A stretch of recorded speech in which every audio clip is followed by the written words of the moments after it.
Picture this. You wake up, look in the mirror, and instead of doubt, you hear strength. Instead of fear, you hear focus. Imagine starting your day with words that don't tear you down, but build you up. Words that remind you of who you are, what you're capable of, and where you're going. But here's the truth. Most people speak to themselves in ways they would never speak to someone they love. They repeat their failures. They magnify their flaws. They carry shame like it's a permanent identity. What if, for just 3 days, you spoke to yourself like someone you're rooting for? What if your inner voice wasn't your enemy, but your coach, your guide, your ally? The way you talk to yourself is the foundation of everything. It shapes your confidence, your discipline, your ability to keep going when things get hard. If your mind is a battlefield, your words are the weapons. And right now, they're either wounding you or making you unstoppable. In this video, you're going to discover how to change the conversation in your head. You'll learn Stoic techniques to speak with clarity, power, and purpose. These aren't cheesy affirmations. They're ancient tools tested by emperors, sharpened by hardship, and designed to make you emotionally unbreakable. So get ready, because once you speak like this for 3 days, your life will never sound the same again. Before we begin, do one thing for yourself. Type this in the comments. For the next 3 days, I will speak to myself with strength. I am Stoic. It's not just a comment, it's a new agreement with your mind. Say it, own it, and let's begin. Number 1. This thought is not me, it's just visiting. There's a moment, quiet but powerful, where a thought enters your mind. Maybe it's self-doubt, maybe it's fear. Maybe it's that old voice again telling you you're not good enough, not ready, not capable. Most people, without realizing it, grab that thought and wear it like a name tag. This is me, they think. This fear is mine. This sadness is who I am. This anxiety belongs here. But that's not the Stoic way, and it doesn't have to be your way either. You are not every thought that passes through your head. You are the one who observes the thoughts. That's where your power begins. When you say, "This thought is not me, it's just visiting," something strange and beautiful happens. You stop being controlled by the thought. You stop reacting to it. You stop believing it's permanent. You start watching it, calmly, as if it's a cloud passing through the sky of your mind. Marcus Aurelius said it best. You have power over your mind, not outside events. Realize this, and you will find strength. That includes the power to decide what thoughts are allowed to stay and which ones don't deserve your attention. This phrase, "it's just visiting," is not just a cute saying. It's a shield. It protects you from the trap of identification. It helps you build space between who you are and what your mind says. Try this. The next time a negative thought enters your head, pause. Say the line out loud if you can. This thought is not me, it's just visiting. And then look at it. Ask, what is this thought trying to say? Where did it come from? Do I have to believe it? You'll feel the grip of that thought start to loosen, because the moment you observe it, instead of becoming it, you reclaim your power. This practice isn't magic, but after 3 days of doing it, something inside shifts. You become more emotionally stable. You stop spiraling so quickly. You recognize old patterns before they take hold. Thoughts that once created storms now pass by like wind through trees, noticed but not feared. Let's say you wake up and your first thought is, "Today is going to be hard." Pause. You could absorb that thought and let it shape your whole day. Or you could step back. Say it again. That thought is not me, it's just visiting. Maybe it came from yesterday's stress, maybe from someone else's bad mood, maybe it's just noise. But it's not your identity, it's not your truth. So you let it knock on the door, and then you let it go. The Stoics didn't avoid pain. They didn't pretend bad things didn't exist, but they refused to let every passing feeling control them. They trained their minds to separate what they felt from what they were. Epictetus taught, "It's not things that upset us, but our judgments about them." And judgments come from thoughts. Change how you judge a thought, and you change how it affects your life. Even emotions like anger or jealousy lose their hold when you treat them as visitors. Instead of saying, "I'm angry," say, "Anger is visiting me." See the difference? One makes you the emotion, the other makes you the observer, and the observer always has the power to choose their next move. And yes, some thoughts will keep returning. They're stubborn. They've been living rent-free in your mind for years, but if you keep answering them the same way, "You're not me, and you don't get to stay," eventually they stop trying to move in. They might still knock, but they won't take control. That's the transformation Stoicism offers. So for the next 3 days, talk to your thoughts like this, not with fear, not with shame, but with calm authority. The same way a wise teacher responds to a rowdy student, not by fighting them, but by showing them they don't control the room. That's you now. You are the one who decides who stays in your mind. You are the host. They are just visitors. And when your mind starts to flood with self-criticism, anxiety, or doubt, pause and speak it. This thought is not me. It's just visiting. Say it again if you need to. Whisper it, write it, repeat it, until your mind understands that not everything inside it belongs to you. Because the truth is, you were never the storm.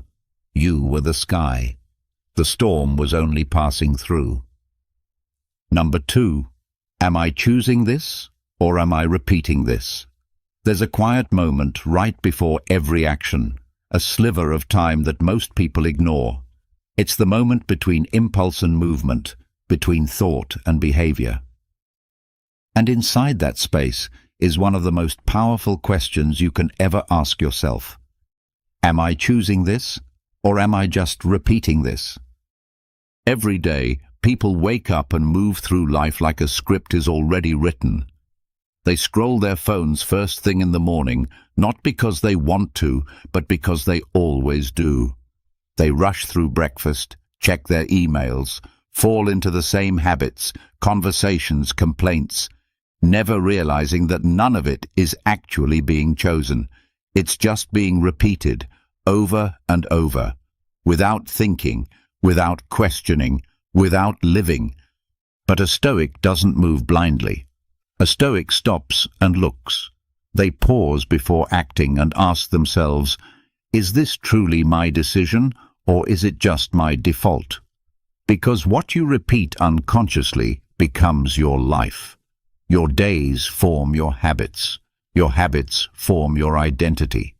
And the difference between the person who changes and the person who stays stuck is one thing: awareness. So tomorrow morning, before you do anything, before you check your notifications, reach for caffeine, dive into your tasks, whisper to yourself, what I'm about to do, is it chosen or is it conditioned? That one question holds the power to wake you up, not just physically, but mentally, spiritually. Let's say you're about to argue with someone. Ask yourself, am I choosing to respond this way, or is this just how I've always reacted? You'll feel the gap widen between the moment and your next move, and in that gap is freedom. You can choose silence instead of shouting, curiosity instead of judgment, stillness instead of chaos. Or maybe you're about to skip the gym again. You've done it a dozen times, but this time, pause. Am I choosing to rest, or am I repeating avoidance? The question pulls you out of the automatic and back into awareness. And with awareness, you get your power back. The Stoics were masters of this. Epictetus taught that every external thing, money, status, comfort, is meaningless if you've lost the ability to choose your own thoughts and actions. He said, "Freedom is the only worthy goal in life." But freedom doesn't start outside. It starts with the discipline to interrupt your patterns. Try this for 3 days. Every time you catch yourself doing something, say it quietly. Am I choosing this, or am I repeating this? You'll start to see how much of your day is pre-programmed, not by fate, but by habit. And more importantly, you'll begin to rewrite it. Because the moment you ask that question, you return to the present. You stop letting your past dictate your future. That's how a Stoic breaks the loop, not by doing something drastic, but by becoming conscious again, by talking to themselves before the world starts talking to them, by treating every act, no matter how small, as something that matters. Even small choices begin to transform. Eating with intention, speaking with clarity, sitting with purpose. All because you dared to ask yourself a question most never think to ask. So ask it, again and again, in the quiet of the morning, in the middle of a decision, in the heat of emotion. Ask it until it becomes a voice that cuts through the noise. Is this my choice, or my routine? Is this power or programming? Because repetition without awareness is not discipline, it's drift. And a Stoic doesn't drift, they direct. Every step, every action, every word, they walk awake, they act with reason, and they live by choice. So for the next 3 days, before you make a move, pause, breathe, and speak.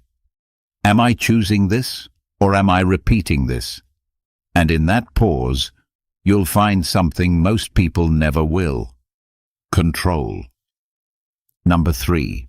Let's respond, not rehearse. There's a moment when your mind starts spinning, not with solutions, but with imaginary conversations, arguments that haven't happened, comebacks you'll never say, scenarios that may never arrive, and yet there you are, pacing inside your own skull, preparing for battles that don't even exist. Sound familiar?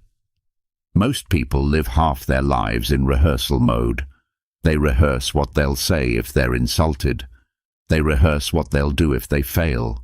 They rehearse how they'll defend themselves, justify themselves, prove themselves, and none of it is happening. Not yet, maybe not ever, but their nervous system doesn't know the difference. It tightens, it prepares, it burns energy, and all of it completely wasted. A Stoic sees this trap and steps out of it, because the Stoic doesn't live in rehearsals, they live in responses. They understand this simple truth. Real life doesn't happen in your imagination, it happens here, in this moment. So they train their mind to say, let's respond, not rehearse. It's a small sentence, but it holds massive freedom. Next time your mind starts scripting a conversation that hasn't happened, catch it. Don't judge it, just observe it. And gently remind yourself, this isn't real. I'll respond when it is. Just like that, your body relaxes, the tension fades. The need to win an invisible argument disappears. Let's be honest. How many hours have been lost imagining confrontations that never came? How many nights ruined by replaying the same thought over and over? And did any of it ever prepare you better than being fully present would have? Marcus Aurelius said, "Today I escaped anxiety."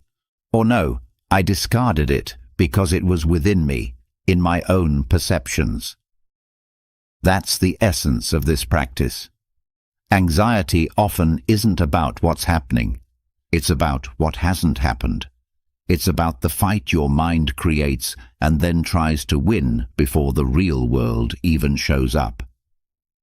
So when you hear that voice in your head, gearing up for another mental dress rehearsal, pause. Say it softly, but firmly. Let's respond, not rehearse. Remind yourself that life doesn't need a performance. It needs presence. This isn't about being unprepared, it's about being appropriately prepared. You don't need a script for every conversation. You need clarity. You don't need to plan 30 versions of what might happen. You need strength to face what does happen, when it happens. The Stoic warrior sharpens their blade quietly, but they don't swing it until the enemy is real. Likewise, train your mind. Study your values. Know who you are. But don't waste your energy on fights that exist only in thought.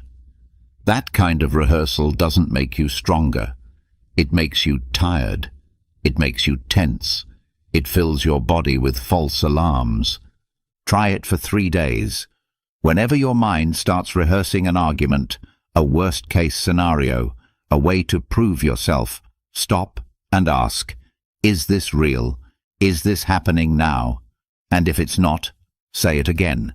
Let's respond, not rehearse.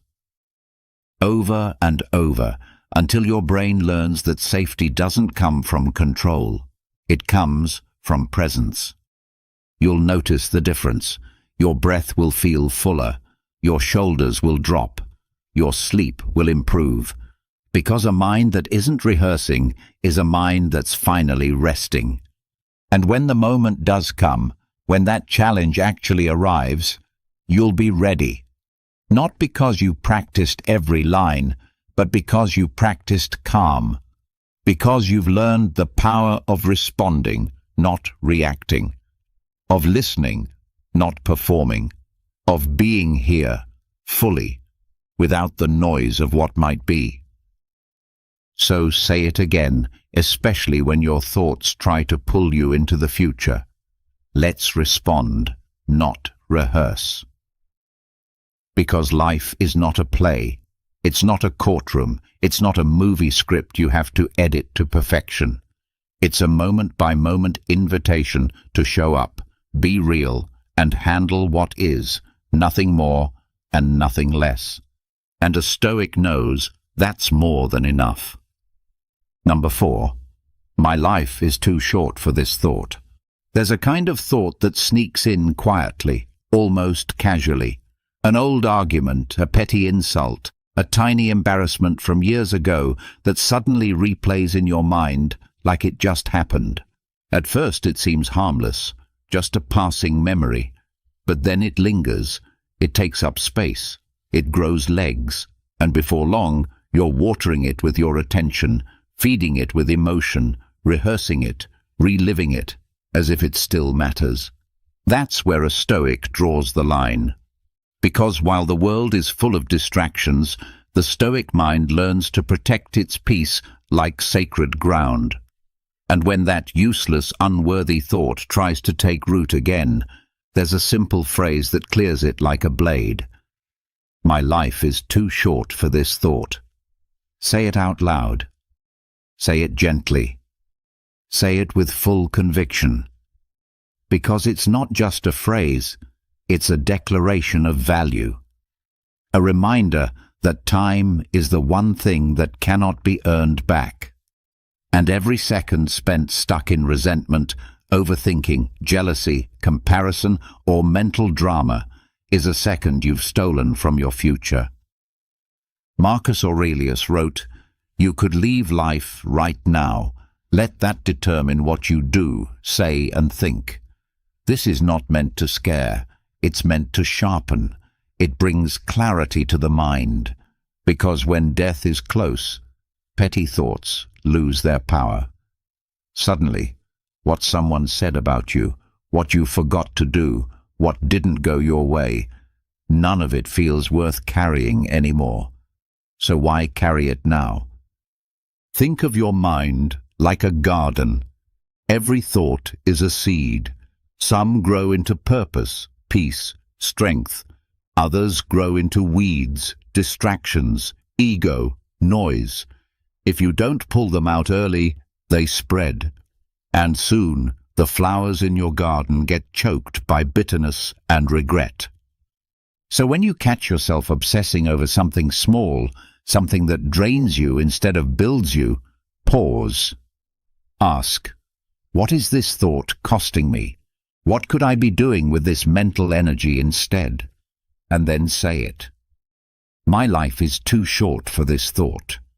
It's not about denial. It's not pretending pain doesn't exist. It's choosing what gets to stay in your mental space.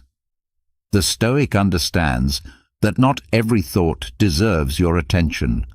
Not every insult deserves a response.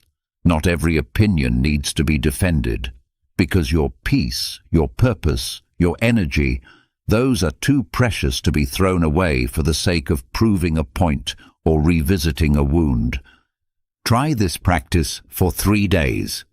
The moment you feel your mind slipping into the same old spiral, stop and speak. My life is too short for this thought. You'll feel the grip loosen. You'll feel your shoulders relax. You'll realize how much time has been wasted entertaining what doesn't serve you. You only get so many mornings, so many moments with the people you love, so many nights under the stars, and yet how many of those are silently stolen by thoughts that don't even matter a day later, let alone a year later? A Stoic doesn't let mental clutter define their life. They return again and again to the present, to what is real, to what is useful. And if a thought cannot offer growth, peace, or clarity, it doesn't belong. So say it often. When jealousy creeps in, when old drama resurfaces, when the voice of self-doubt tries to shout again, cut it off. With calm, with grace, with power. My life is too short for this thought. Let that be your filter. Let it protect your mind like a locked gate. Because your attention is a sacred currency. Spend it on what matters. Spend it on what frees you, and never again on the weeds that bear no fruit. The Stoic knows that to value life is to value thought, and to value thought is to know when to let go. Number 5. Let me witness, not wrestle. Some emotions don't knock before entering. They barge in. Anxiety, frustration, restlessness, that tightness in your chest, that racing mind, that edge in your tone. It shows up without warning. And the first instinct? Fight it. Push it away. Silence it. Wrestle it into submission. But the Stoic mind doesn't do battle with storms. It watches them pass. The moment you feel agitated, before you react, before you try to fix it, say this to yourself. Let me witness this emotion, not wrestle with it. Let those words become your posture. Because here's the truth most never hear. The harder you fight an emotion, the stronger it becomes. Resistance is fuel. When you demand that your mind feel calm, you create more chaos. But when you allow the storm to be seen, just seen, it begins to lose its power. Marcus Aurelius, writing in his Meditations, never said, fight your anger. He said, observe it, understand it, don't be its slave. And that's the difference between wrestling and witnessing. One traps you, the other frees you. Next time irritation flares, pause. Don't speak, don't act, just notice. Watch the emotion like a cloud floating through your awareness. You're not the cloud. You're the sky it passes through. Sit with it. Study it. Ask, where did this come from? What is it trying to show me? But don't grab it. Don't analyze it to death. Let it pass, like weather. This practice isn't weakness. It's strength without tension. It's presence without panic. It's what the Stoics called ruling your inner world, not with fists, but with eyes wide open. The mistake people make is believing peace means not feeling certain things, that to be strong you must be unbothered, untouched, unaffected. But the Stoic knows strength isn't absence of emotion, it's non-attachment to emotion. It's the ability to feel something fully without becoming it, without being consumed by it. Try this for 3 days. When discomfort visits, don't tighten. Don't reach for a distraction. Don't argue with yourself. Just say, let me witness, not wrestle. Then breathe, slowly, deeply, stay still. You'll notice something beautiful. The emotion softens when it's not attacked. The mind settles when it's not forced to settle. The peace you were chasing by fighting begins to arrive by watching. This is emotional alchemy, turning struggle into awareness, transforming reactivity into resilience. And over time, your mind starts to learn. Not every wave needs to be stopped. Some just need to be seen. When a child cries, the worst thing you can do is shout at them to be quiet. But sit beside them, let them be heard, and soon they calm down. Your emotions are no different. They're messengers, not enemies. And the Stoic learns to listen without letting the message take over. You'll feel the change. Less volatility, less tension in the shoulders, less regret after emotional reactions, because you've trained yourself to stand still while the storm passes rather than getting swept away by it. So repeat it again and again, especially in the heat of discomfort. Let me witness, not wrestle. And watch how something subtle begins to shift in you, not because you forced yourself to feel different, but because you gave yourself permission to feel without judgment. This is how the Stoic becomes calm, not by pushing emotions away, but by letting them come and go without fear, like a mountain letting the clouds roll past its peak, still, unmoved, a witness, not a warrior. That's the power you carry, not in controlling what shows up, but in choosing how you greet it. And sometimes, all it takes is 5 quiet words to stop an inner war. Let me witness, not wrestle. Number 6. What if this is happening for me? There are days that break your rhythm, a setback, a betrayal, an unexpected storm that flips your plans upside down. And in that moment, the natural question rises. Why me? It's a question soaked in frustration, in helplessness, in the belief that life is just something that happens to you. But the Stoic doesn't ask, why me? They ask something far more powerful. What for? Because buried inside every challenge is a gift, a lesson, a strength, a refinement of the soul. And when you start whispering to yourself, what if this is happening for me? Everything shifts. That single question transforms pain from punishment into purpose. It opens the mind to meaning. It reframes adversity as assignment. Seneca said, difficulties strengthen the mind as labor does the body. But most never feel that strength because they're too busy wishing the difficulty wasn't there. They don't talk to themselves like warriors. They talk like victims. But you're training to think differently. Try it. Next time something goes wrong, your plans fall apart, someone disappoints you, your expectations crash. Pause. Don't spiral. Don't complain. Don't sink into blame. Instead, say it softly.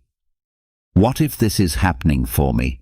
Not to break you, not to hurt you, but to shape something deeper in you, a sharper awareness, a thicker skin, a clearer path, a reminder of what really matters.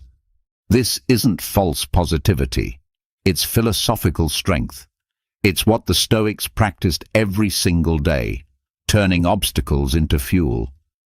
Marcus Aurelius faced war, betrayal, sickness, and still wrote, "The impediment to action advances action. What stands in the way becomes the way." He didn't just endure hardship, he turned it into direction. When you speak to yourself this way, you rewire the brain. The mind, instead of shrinking from pain, begins to seek out the message inside it, and suddenly everything becomes useful. Even the heartbreak, even the delays, even the parts of life that once made you want to scream, become teachers, guiding you toward greater clarity and strength. Try it for 3 days. Every inconvenience, every tough moment, every conversation that goes sideways. Whisper, "What if this is happening for me?" Ask, "What can I learn from this? What muscle is this moment asking me to grow? What is this shaping in me that I wouldn't have gained if everything went smoothly?" You'll begin to feel something shift. Where you once felt targeted, you'll feel entrusted. Where you once felt cursed, you'll feel challenged. And with every repetition, the old patterns of panic and blame dissolve, replaced by a steady mind that sees deeper than surface discomfort. The truth is, life is hard. But it's not just hard for the sake of being cruel. It's hard because it's training you for something higher, something that comfort could never offer. And when you choose to speak to yourself with that kind of dignity, you stop walking around with a victim's posture. You stand taller, not because life got easier, but because you got wiser. So say it again, especially when things feel unfair or overwhelming. What if this is happening for me? Let it echo through the discomfort. Let it burn through the confusion. Let it remind you that your life isn't random. It's a classroom. And every hard moment is a lesson disguised as a wall. A Stoic doesn't ask for an easier life. They ask for stronger eyes. Eyes that can see meaning in the mess. Eyes that can find direction in the detour. Eyes that say, "This too has value. This too is mine to grow from." And when you speak like that, even pain becomes a partner. Even failure becomes fuel. And life stops happening to you and starts unfolding for you. Number 7. I don't need to win this, just to master myself through it. The moment before stepping into a difficult conversation, a high-stakes meeting, a personal challenge, there's a rush that builds inside. The heartbeat quickens. The mind begins to calculate. How do I win this? How do I come out on top? How do I prove myself? That hunger to dominate, to be right, to get the result, it's instinctive. But it's also dangerous, because once the outcome becomes the obsession, the inner self starts to crumble. The Stoic sees this trap coming and chooses a different standard. I don't need to win this, just to master myself through it. This isn't weakness. This is the highest form of strength, because it means the external result no longer controls the internal state.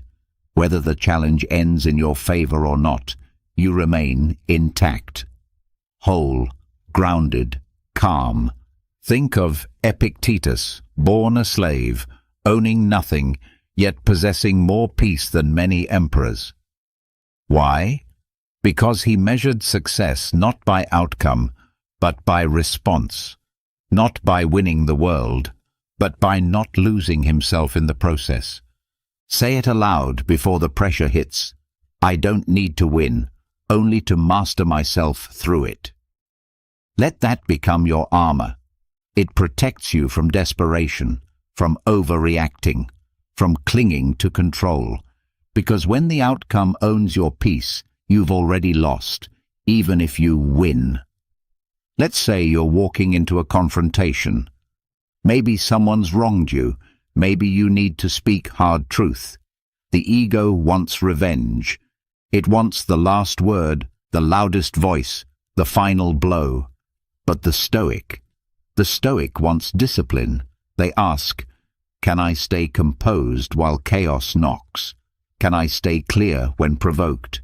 Can I exit this moment with my values intact, no matter what they do? That's the real win. Because most people lose themselves trying to win the world. They shout, manipulate, threaten, scramble, overexert, then walk away exhausted, even if they got what they wanted. But what did it cost? Their peace? Their respect? Their clarity? This phrase, I don't need to win this, cancels the noise. It lets you move without tension. It makes room for strategy, not panic. It reminds you that self-mastery is the only outcome you ever fully control. And it's the only one that always delivers value, no matter what happens around you. Try it for 3 days. Whenever stakes feel high, before the exam, the interview, the argument, the goal, pause, breathe, whisper, I don't need to win, just to master myself through this. Say it until your heartbeat slows. Say it until your shoulders drop, until your focus shifts from them to you. You'll feel something powerful rise inside you, a kind of quiet strength. You're no longer playing by the world's scoreboard. You've created your own, and on it, integrity beats applause. Poise beats panic. Wisdom beats winning. Marcus Aurelius ruled an empire, fought wars, endured betrayal, and yet he wrote to himself daily, reminding his mind that the true battle was within. He never asked for a perfect outcome. He asked to remain upright, calm, and just, no matter the outcome. And you can do the same. Let the world play its games. Let others chase trophies. You chase mastery. Of your tongue, of your tone, of your breath, of your values. Because when you do, the world no longer decides if you're victorious. You do. So say it again, especially when ego tries to take over. I don't need to win this. I just need to master myself through it. Let that be your compass, your anchor, your quiet revolution. Because in a world obsessed with conquering others, the Stoic chooses the rarest kind of conquest, conquering the self. Number 8. Let me be the calm, not the commentary. There's a subtle habit the mind picks up when things don't go as planned. A delay, a rude person, a broken expectation. And without realizing it, the inner narrator kicks in. This is ridiculous. I can't believe this. Why do people act like this? Suddenly, you're not just experiencing the moment. You're commentating on it, judging it, reacting to it with a storm of words, both out loud and in your head. But here's the problem. Commentary doesn't create clarity. It creates chaos. It pours fuel on the fire. It turns small annoyances into loud stories. It traps you inside your reaction. That's why the Stoic trains a different response. When the trigger hits, they say, let me be the calm, not the commentary. It's a shift in identity. You're not the voice that adds noise. You're the presence that brings stillness. You're not here to amplify frustration. You're here to absorb it without becoming it. You become the calm in the storm, not the storm's echo. Think of a crowded room where everyone's talking, arguing, reacting. Now imagine someone walks in and says nothing, but their presence is still, grounded, unshaken. That person becomes the most powerful voice in the room. Not because they talk more, but because they radiate what others have lost. Control. That's what you become when you repeat this phrase. The moment you feel triggered by someone cutting you off, by a message that rubs you wrong, by a comment meant to provoke, don't narrate it. Don't start feeding the fire with phrases like unbelievable or they always do this. Instead, catch yourself. Pause. Say it gently. Let me be the calm, not the commentary. You'll feel the temperature drop inside you. The emotion won't disappear, but it won't rule you either. You're no longer giving it a microphone. You're giving it space to breathe, and then to pass.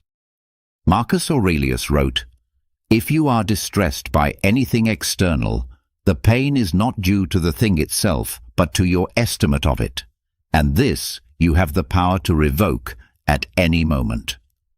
What is commentary but a mental estimate of what's happening, twisted through the lens of ego and emotion? So stop estimating. Stop explaining. Stop building narratives around every irritation. Just be still. Be calm. Be the one who holds their posture when others crumble. That's Stoic power. Try this for 3 days. Every time you feel the urge to complain, overthink, or rant, even if just in your head, say, "Let me be the calm, not the commentary." Watch what happens. You'll start to reclaim mental space. Energy that was once used for complaining will now be used for clarity. Reactions that used to trigger you will fade like background noise. And the best part, people will notice. Not because you're louder, but because your silence carries weight. You'll walk into situations where others are rattled, and your calm will change the entire atmosphere. You won't just be different. You'll be undeniable. Because calm is rare. Commentary is everywhere. And while anyone can add to the noise, only a few can quiet it. So say it again when tension rises. Let me be the calm, not the commentary. Let it become your reset button, your anchor, your new default. Not everything needs your opinion. Not every reaction deserves a reply. Sometimes the most powerful thing you can say is nothing at all. Number 9. I am not late. I am right on the edge of alignment. There's a certain kind of pressure that creeps in quietly, tightening your chest and speeding your thoughts. The feeling of being behind in life, behind in your goals, behind everyone else who seems to be moving faster, achieving more, reaching milestones you haven't touched yet. And in that state of inner panic, the mind whispers one loud lie. You're late. But the Stoic mind doesn't bow to the clock. It doesn't worship the timeline of others. It knows that life is not a race. It's a rhythm. That purpose unfolds not by force, but by timing. And so it repeats, like a grounding mantra. I am not late. I am right on the edge of alignment. Say it now. Let it land in your nervous system. Let it soften your breath. Because this isn't about giving up. It's about waking up to the truth that life is not measured by speed, but by synchronicity. Marcus Aurelius never said, "You must do it all now." He wrote instead, "No great thing is created suddenly." The Stoic understands that the fruit ripens when it's ready, that the arrow flies straight only when the bow is pulled with patience, that the right moment has a shape, and forcing yourself into it before you're ready only leads to frustration and misalignment. So when impatience strikes, when the job hasn't come, the relationship hasn't bloomed, the breakthrough hasn't shown up, pause. Don't spiral. Don't label yourself as behind. Instead, say it again. I am not late. I am right on the edge of alignment. And suddenly, the tension eases. Because now the waiting isn't dead time, it's preparation, it's refinement, it's everything inside you lining up to meet the moment fully, not prematurely. Try this for 3 days.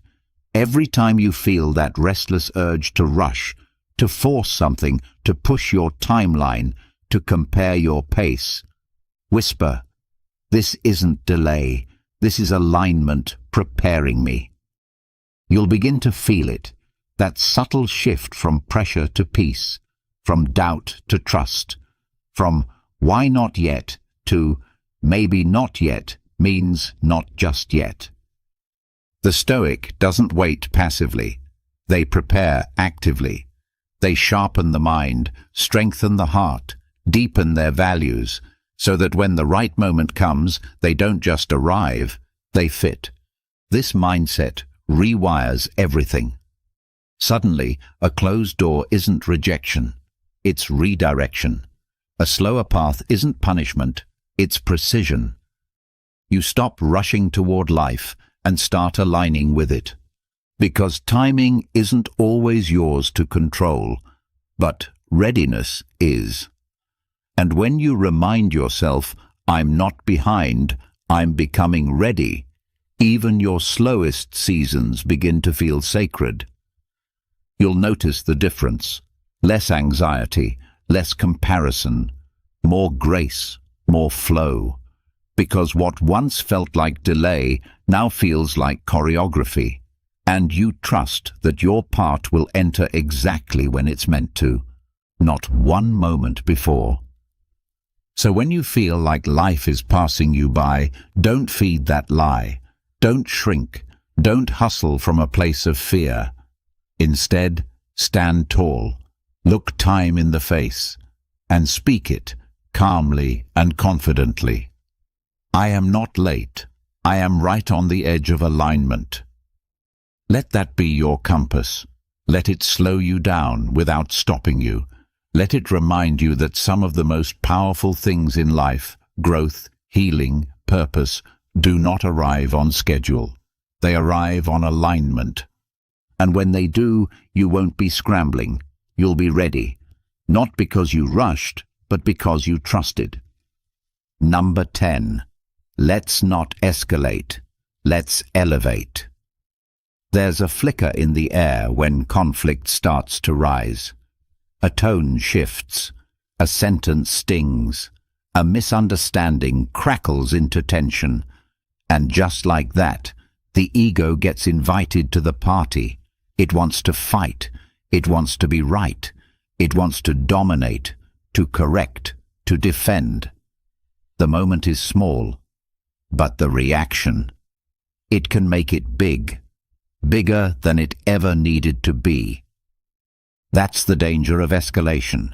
It takes seconds to start and days to undo. But a Stoic sees the invitation and declines it, not out of weakness, not out of fear, but out of wisdom. And in that pause they whisper to themselves, "Let's not escalate, let's elevate." It's more than a phrase.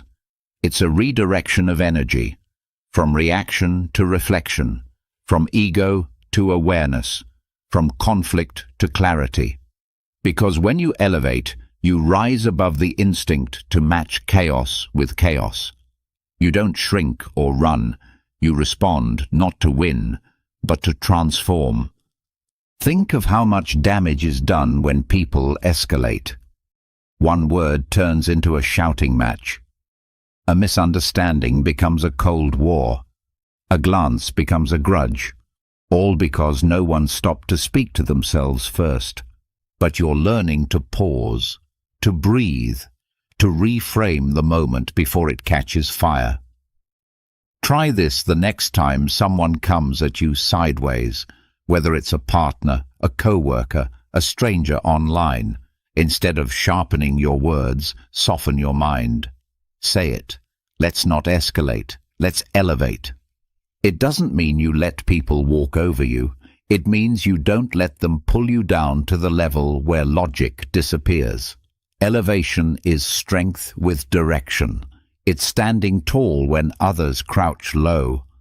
Seneca said, "The greatest remedy for anger is delay." The Stoic doesn't get tricked into instant reactions. They turn arguments into classrooms. They ask, "What is this trying to teach me? What part of me is being poked here? What would the highest version of myself say right now?" And suddenly, the conflict becomes a mirror, a space for maturity, a test of control, a way to practice everything you claim to believe about patience, about strength, about composure. Try this practice for 3 days. When the tension rises, internally or externally, don't react out of habit. Whisper instead, "Let's not escalate, let's elevate." Watch how the temperature drops, not just in the room, but in your body, in your breath, in your nervous system. What used to feel like a threat now becomes an opportunity to grow, to listen, to diffuse, and the people around you will feel it. Not because you speak louder, but because you speak clearer, with less emotion, more purpose, less heat, more height. You'll begin to notice that most conflicts aren't actually about the surface problem. They're about two people trying to feel seen, heard, validated. When you elevate the energy instead of matching their frustration, you show them a different way to exist in the same space. You model leadership, not with power, but with presence. So say it again. Next time things get tense, don't jump into the storm. Let's not escalate.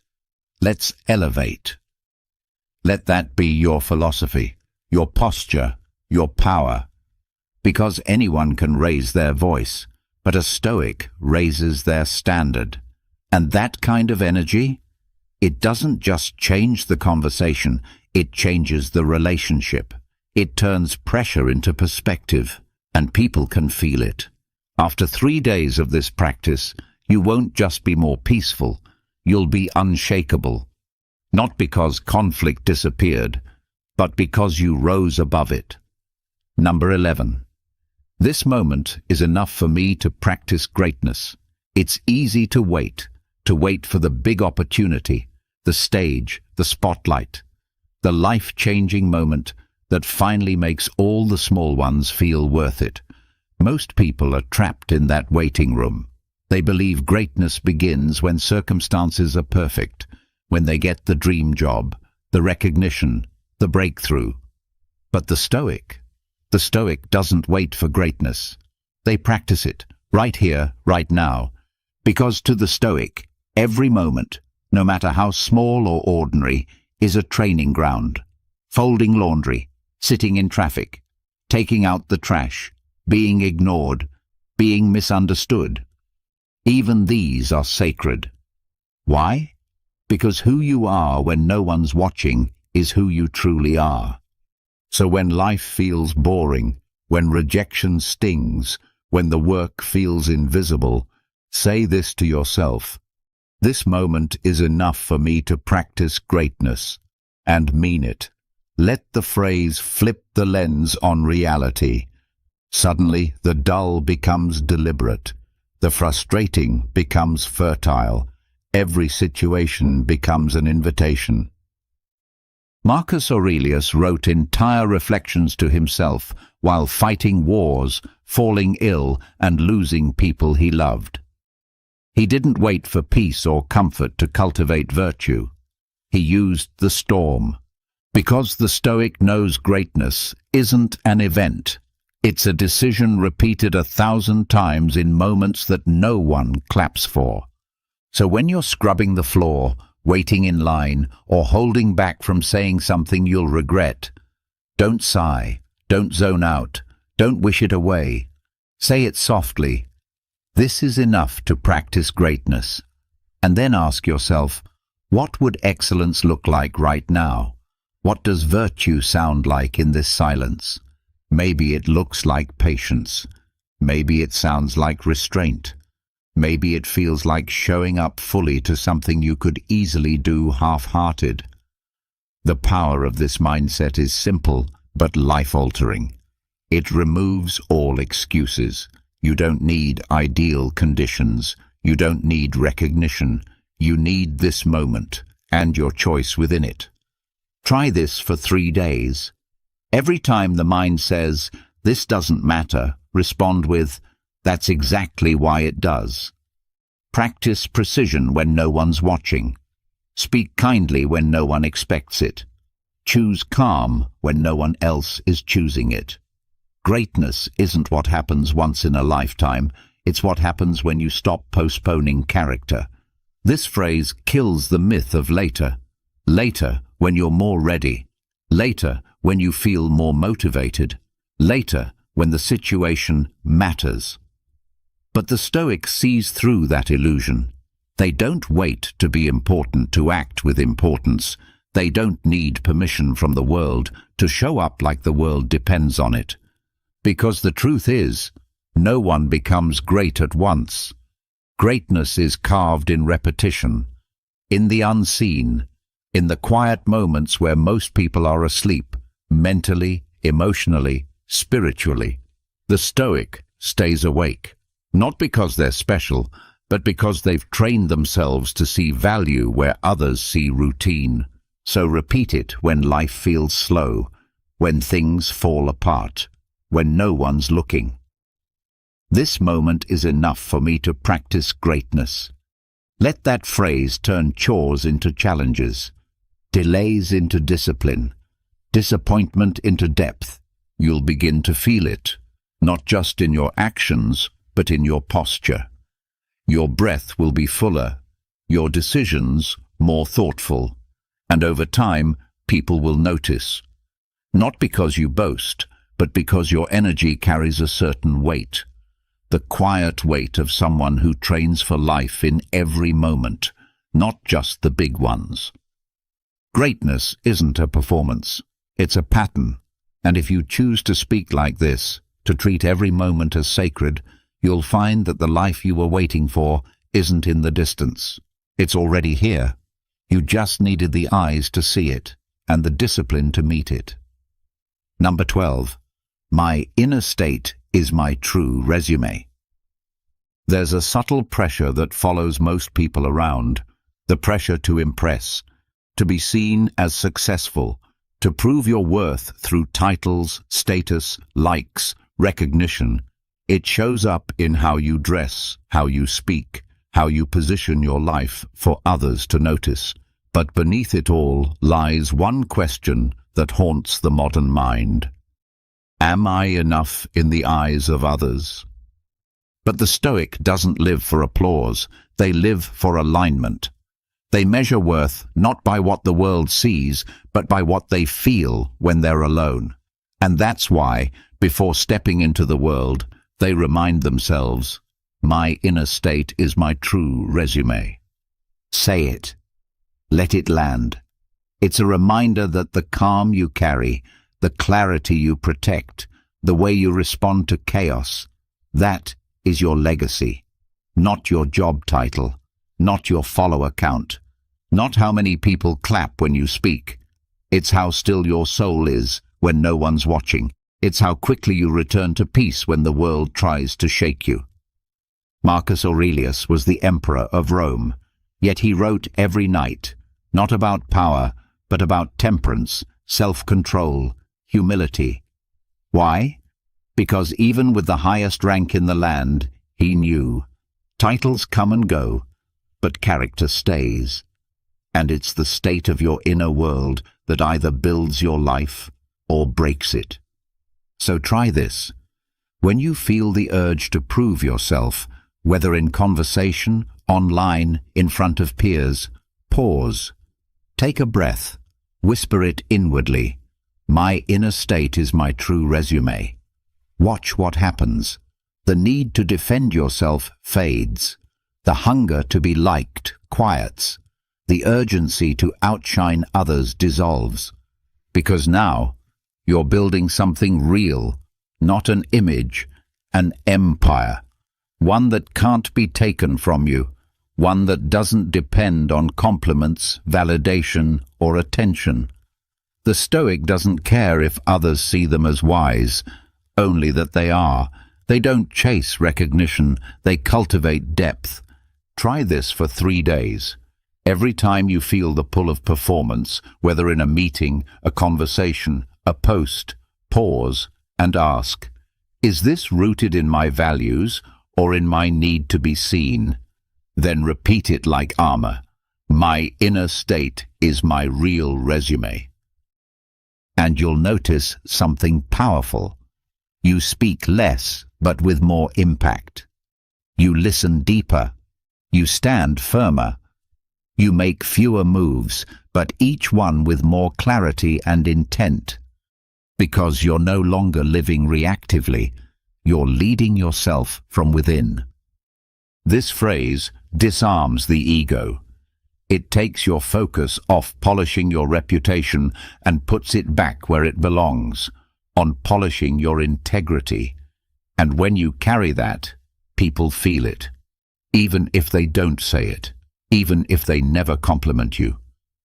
Your presence begins to carry a quiet weight, the kind that doesn't need to shout to be respected. Because in a world obsessed with looking the part, the Stoic is obsessed with being it. And while others race for external titles, the Stoic writes theirs in silence, through self-control, emotional clarity, and inner peace. So the next time you doubt your value, the next time comparison poisons your confidence, the next time someone misunderstands you, underestimates you, or ignores you, don't rush to explain. Don't chase their approval. Just breathe and remind yourself, my inner state is my true resume. Let that be your compass. Let that be your confidence. Because while image fades, inner power endures. And in the Stoic life, that's the only job that matters, the job of mastering yourself. Number 13. Let me do the humble thing that strengthens me. There's always an easier way out, a softer road, a more flattering choice, one that strokes the ego, keeps you comfortable, or helps you avoid feeling small. And it's tempting, because doing the quiet, humble thing doesn't get applause. No one posts about restraint. No one celebrates washing dishes without complaint, apologizing first, or showing up early when no one else does. But the Stoic doesn't live for praise, they live for strength. And they know that strength often hides in the humblest choices. So before you make that decision, before you react, respond, or retreat, pause and ask yourself, what's the humble thing that will strengthen me? Let the question cut through the noise. It won't always feel good, but it will always make you better. This is how character is forged, not in grand moments, but in the small, invisible ones. The choice to listen instead of defend, to admit you were wrong without justification, to say no to something easy and yes to something hard, but necessary. This is humility, not weakness, but the wisdom to step down from the ego and rise in virtue. Seneca wrote, "No man was ever wise by chance." That kind of wisdom requires practice, and the most powerful practice of all is choosing the difficult thing that no one sees, but you know is right. Over time, this isn't just growth, it's self-respect. It's being able to look at yourself and say, I took the higher road, not because I had to, but because it was mine to take. Try this for 3 days. When you're at a crossroads, when pride wants to lash out, avoid, or be right, pause. Ask, what's the humble thing that will strengthen me? Then do it, even if it's quiet, even if it doesn't get noticed, even if it feels like surrender in the moment, Because the truth is, ego makes noise, but character leaves impact. Let's say someone disrespects you. The ego wants revenge. The mind wants to restore pride. But pause. What's the humble thing that will strengthen me? Maybe it's silence. Maybe it's a calm boundary. Maybe it's walking away. Not because you're weak, but because you're free. Or maybe you're struggling with discipline. You want to skip the workout, delay the task, break the promise to yourself. Ask it again. What's the humble thing that will strengthen me? And do that, even when no one's watching, especially then. Because real courage doesn't need an audience. It doesn't need to be loud. The Stoic knows that growth is quiet. It's the daily decision to lean into discomfort, not as punishment, but as preparation. Humility isn't about thinking less of yourself. It's about thinking more of what you're becoming, and knowing that shortcutting that process only weakens you in the long run. You'll notice the shift. Your reactions become wiser, your choices more deliberate, and something inside you begins to change, not by force, but by depth. You no longer need to be seen as strong because you are strong, not loud strong, not show strong, stoic strong. So say it again, when ego rises or fear tempts you into comfort. Let me do the humble thing that strengthens me. Let that question guide your steps. Let it filter your decisions. Let it become your daily ritual. Because while others chase pride, the Stoic chases practice. And day by day, quiet choice by quiet choice, they become unshakable, not in image, but in essence. Number 14. I am the architect of my reaction. There's a moment, brief, electric, when someone says something sharp, when a situation tilts unexpectedly, when emotion begins to rise like a storm on the horizon.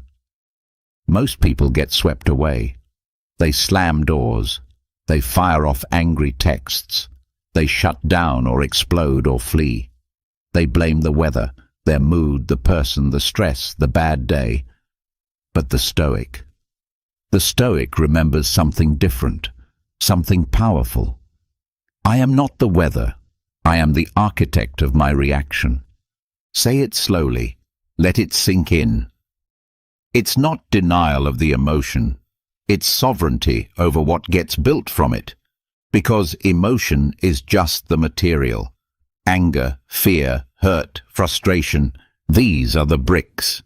But you choose what kind of structure you build, a cage, a collapse, or a cathedral.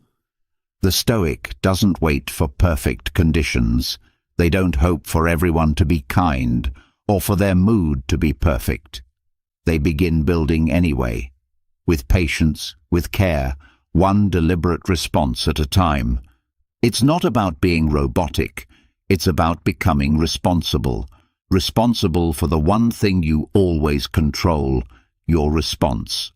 Try it the next time something hits you emotionally. Before you speak, before you act, before you post or storm out or explain, say it.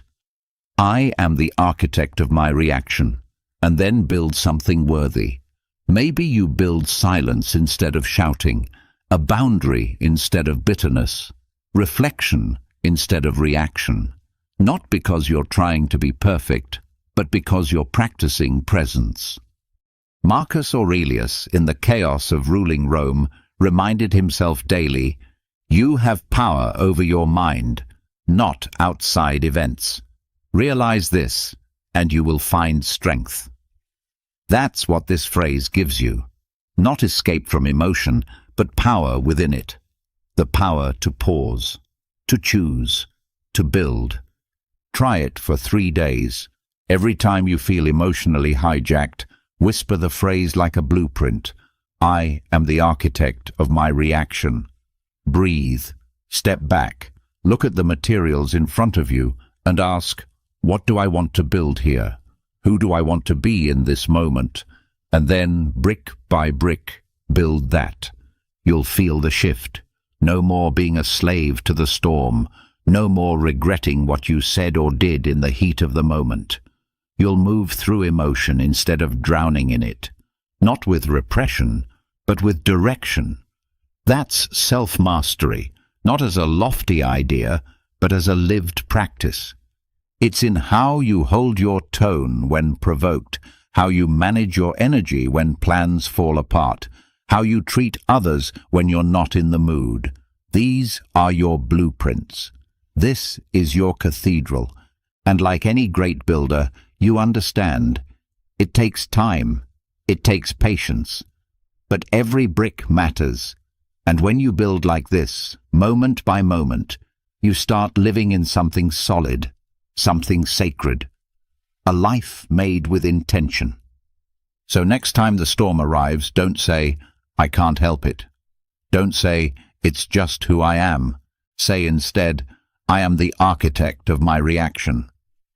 Let that be your cornerstone, your identity, because moods pass, people change, situations shift, but what you build, that stays. So, build something strong, build something real, and do it one response at a time. Number 15. Let me be the stillness I've always searched for. When the day has pulled at you from every angle, when the noise of the world has entered your bones, when your mind feels like a crowded room, and your body holds the tension of 100 decisions, it's easy to reach outward. A screen, a drink, a distraction, something, anything, to quiet the restlessness inside. But the Stoic knows the truth. Real peace isn't found by escaping noise, it's found by becoming silence. And so, at the end of a stressful day, they close their eyes, take a slow breath, and say to themselves, "Let me be the stillness I've always searched for." Not chase it, not demand it from others, not hope the world quiets down, but become it. That shift right there is freedom, because most people live like peace is something that happens to them. If the traffic isn't bad, if no one argues, if everything goes right. But a Stoic doesn't live on conditions. They build peace like a fire, inside steady, regardless of the storm outside. Marcus Aurelius wrote, "Nowhere can man find a quieter or more untroubled retreat than in his own soul." This wasn't poetic fluff. It was a practice. He didn't ask the world to be calm. He became the calm. In the middle of war, grief, chaos. He trained himself to be still, not because the world would reward him for it, but because his soul needed it to survive. And so do you. Try it tonight. When the urge to scroll, vent, or escape appears, don't react. Don't seek the outer fix. Instead, pause. Put a hand on your chest, feel the breath, and say it. Let me be the stillness I've always searched for. Let it echo. Let it guide your body back to rest. You'll begin to feel it, a quiet unfurling in your chest, a softening of the jaw, a return to something ancient inside you, something unshaken, unbothered, unhurried. That's not detachment. That's not numbness. That's home. Try this for 3 days. Speak this phrase at the close of your day or any time your nervous system feels hijacked. You'll notice the shift. Over time, peace stops feeling like something rare and starts becoming your baseline. Not because the world got easier, but because you stopped depending on it to feel okay. This phrase also teaches you something radical. You don't need to fix everything to be still. You don't need every problem solved to breathe fully. You don't need permission from life to relax into yourself. Stillness isn't the absence of activity. It's the presence of you, anchored, aware, calm, without needing a reason. And the more you repeat this line, the more your body believes it. Your nervous system learns it can stay grounded even when the world spins. Your breath deepens, your thoughts slow. You realize, I don't need to run, I don't need to fix, I just need to be still, and from there, I'll know what to do. So, say it again, especially when the day feels too loud. Let me be the stillness I've always searched for. Say it not just as a wish, but as a commitment, because the silence you long for has always lived inside you. It was never out there. It's you. And when you live from that place, you don't just feel calm. You become the calm that others feel. And that's the Stoic way, not waiting for peace to arrive, but walking into every room as it. You've just seen what happens when you stop being your own critic and start being your own guide. For 3 days, just 3, you don't need a new life. You need a new voice. One that doesn't bully, but builds. One that doesn't panic, but pauses. One that doesn't chase approval, but anchors you in self-respect. These Stoic phrases aren't affirmations, they're foundations. For calm, for clarity, for real, lasting strength. So talk to yourself like someone worth listening to, because the world doesn't need another loud opinion. It needs more quiet power. And that power begins with how you speak to you. If even one of these lines rewired something inside you, leave a comment below and write, I speak to myself like someone I trust. Let it be your vow. Let it be your echo. Let it be your shift. Have you ever experienced a moment of such intense anger that you felt completely out of control? Perhaps when someone said something hurtful or acted in a way that deeply upset you.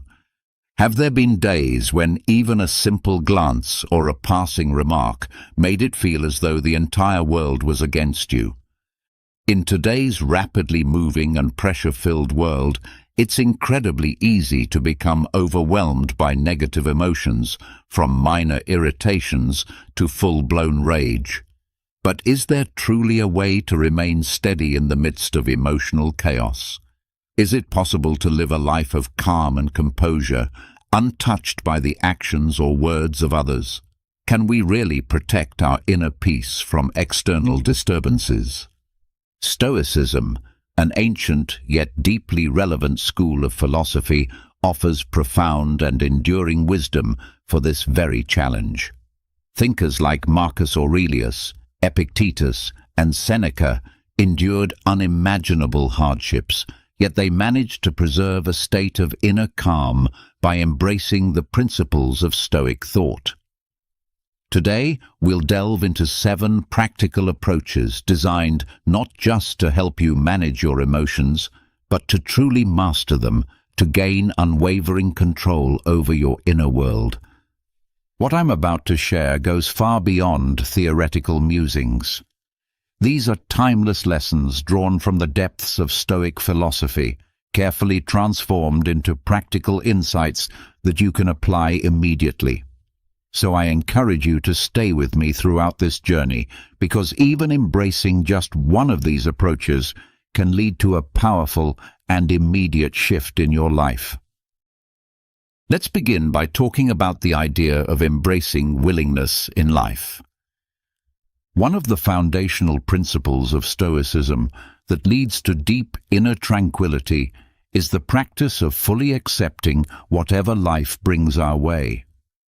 Now, this doesn't mean we have to enjoy every situation or agree with everything that happens. Instead, it calls us to meet each circumstance with openness and a lack of resistance. Marcus Aurelius, in his Meditations, encourages us to accept the things to which fate binds us and to love the people fate connects us with, but to do so wholeheartedly and sincerely. This type of acceptance is essential for breaking the cycle of anger and frustration, Picture yourself performing a mundane task like washing the dishes.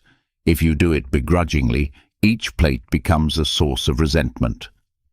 But if you engage in the task with a willing spirit and a sense of gratitude, even this simple act becomes peaceful. Epictetus, in his Discourses, teaches us not to wish for events to happen as we want them to, but to want them to happen as they do. Because in doing so, life begins to flow more harmoniously. This is the essence of willingness, moving with the current of life rather than resisting it.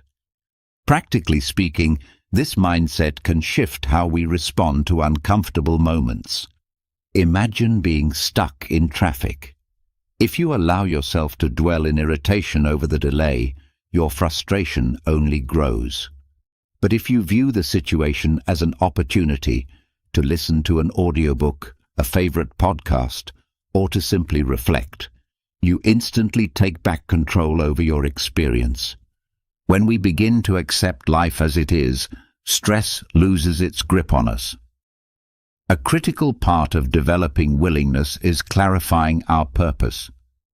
Instead of chasing fleeting desires or short-term goals, we can focus on a higher vision, a guiding purpose that informs all our actions.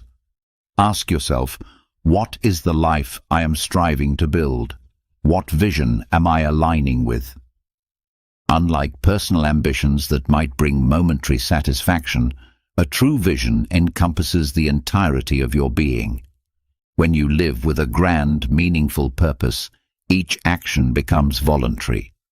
You understand that even the hard or unpleasant moments are contributing to something greater. You're no longer just reacting, you're choosing. Think about the difference between doing something out of obligation versus doing something from the heart. If you're meeting a deadline at work under pressure, the task can feel heavy. But when you volunteer to help someone or support a cause you believe in, even the most difficult tasks feel fulfilling. The action may be the same, but the intention transforms your experience. I choose to do this becomes your sanctuary. I have to do this becomes your torment. Try applying this perspective to your daily life. When someone says something offensive, you face a fork in the road. You can let that comment dictate your emotions and lash out in anger, or you can see it as a moment to practice acceptance and inner strength. Remind yourself, this person is acting according to their own character, but I choose not to let it disturb my own. Accepting life's circumstances as they unfold does not mean giving up on self-improvement or letting go of the drive to better your circumstances. Rather, it means recognizing that while some things are beyond your control, your response is always within your power. This understanding is incredibly freeing. It reduces stress and empowers you to focus your energy where it matters most. For instance, if you're criticized at work, you can take it as a personal attack, or you can see it as an opportunity for growth. Your peace of mind isn't determined by what happens to you, but by how you interpret and respond to it. Embracing willingness is a process. It doesn't happen overnight. Start small. Accept when you make a mistake. Welcome life's little challenges as opportunities to strengthen your character. Learn to greet inconveniences with calm and patience. As you gradually develop this mindset, you'll find that anger has less power over you. External circumstances won't shake you as easily. Instead, you'll discover a growing, quiet power within yourself, the kind of power that allows you to live life by your own design. Now let's talk about the second principle, the importance of stopping the habit of judging others. Have you ever paused to reflect on why it's so easy to feel annoyed, frustrated, or angry with the people around you? It often comes down to a simple truth. We are constantly judging others. Think about how many times a day you tell yourself that someone is rude, selfish, slow, or untrustworthy. These judgments don't just affect how we view others, they create emotional turmoil within us. From a Stoic perspective, letting go of judgment is one of the most effective ways to free ourselves from unnecessary emotional suffering. Humans naturally interpret the world through their own subjective lens. When someone acts in a way that doesn't align with our expectations, our instinct is to label them, to assign blame, fault, or flaw. Let's say someone is driving slowly in front of you. The first thought might be that they're being thoughtless or stupid. But what if they're a new driver? Or what if they're driving carefully because they have children in the car? The reality is that external events do not dictate our emotions.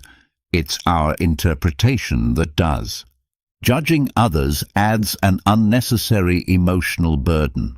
These judgments aren't just passing thoughts. They are seeds that grow into frustration, anger, and resentment. Take, for example, a co-worker who often arrives late. If your judgment is that they're lazy or inconsiderate, your irritation will build with each passing day. But if you take a moment to consider that they might be caring for someone who's unwell or facing struggles you don't know about, your attitude softens. This shift in perspective doesn't mean you're excusing poor behavior. It means you're choosing not to let it rob you of your peace. You begin to see that judging others does more harm to you than to the person being judged. By releasing the need to label others, you unburden your mind and heart. When we stop judging, we open the door to greater compassion, not just for others, but for ourselves as well. Stoicism teaches us that we can't control other people's actions, but we can always choose how we respond. When we judge less and understand more, we create space for patience, empathy, and emotional resilience. This doesn't mean abandoning discernment or allowing others to walk over you. It means stepping back from the reflex to immediately categorize someone as good or bad based on a single action. People are complex, just like you. Everyone has struggles, insecurities, and reasons behind their behavior. Ultimately, letting go of judgment is about choosing peace over irritation. It's about freeing yourself from the emotional chains that come with trying to control or define others. When you stop judging, you stop absorbing unnecessary negativity. And in that space of neutrality, you find clarity, calm, and strength. Stay with me as we continue exploring more powerful Stoic practices that can transform not only your emotional world, but your entire life. These teachings aren't just about philosophy. They're about creating a life of stability, depth, and enduring inner peace. Stoicism doesn't instruct us to ignore our problems. It teaches us to see them with greater clarity and understanding. Marcus Aurelius wisely observed that we always possess the option of withholding our opinion. There is never a true necessity to become agitated or to disturb your inner peace over matters beyond your control. No one is entirely virtuous or completely flawed. People are a blend of actions, influenced heavily by their life experiences, surroundings, and level of awareness. Think back to a time when you didn't show up as your best self.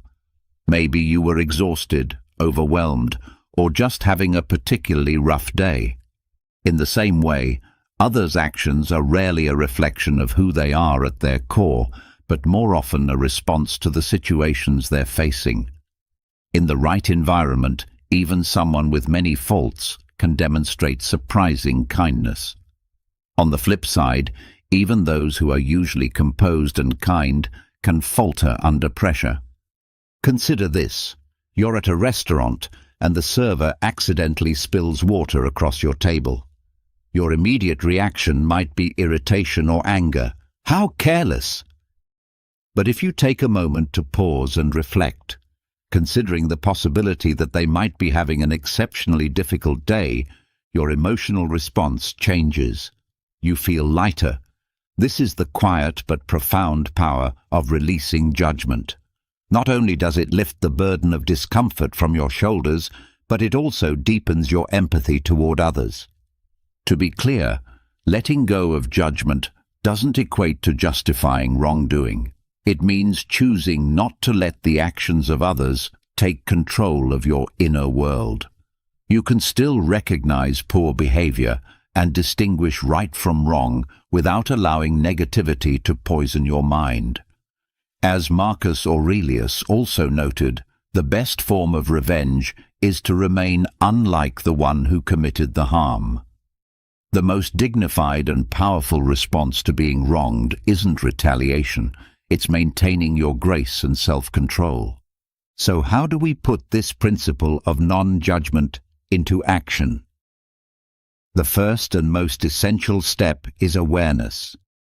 When you notice yourself beginning to form a judgment about someone, ask yourself honestly, is this thought necessary? Is it helping me in any meaningful way?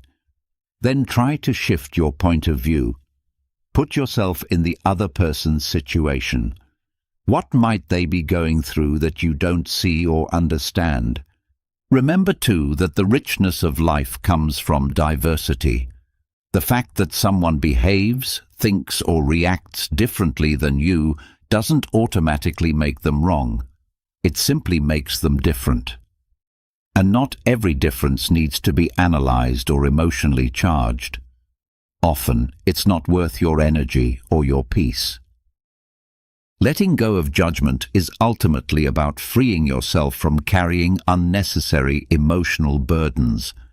It's about learning to release the weight of irritation and resentment.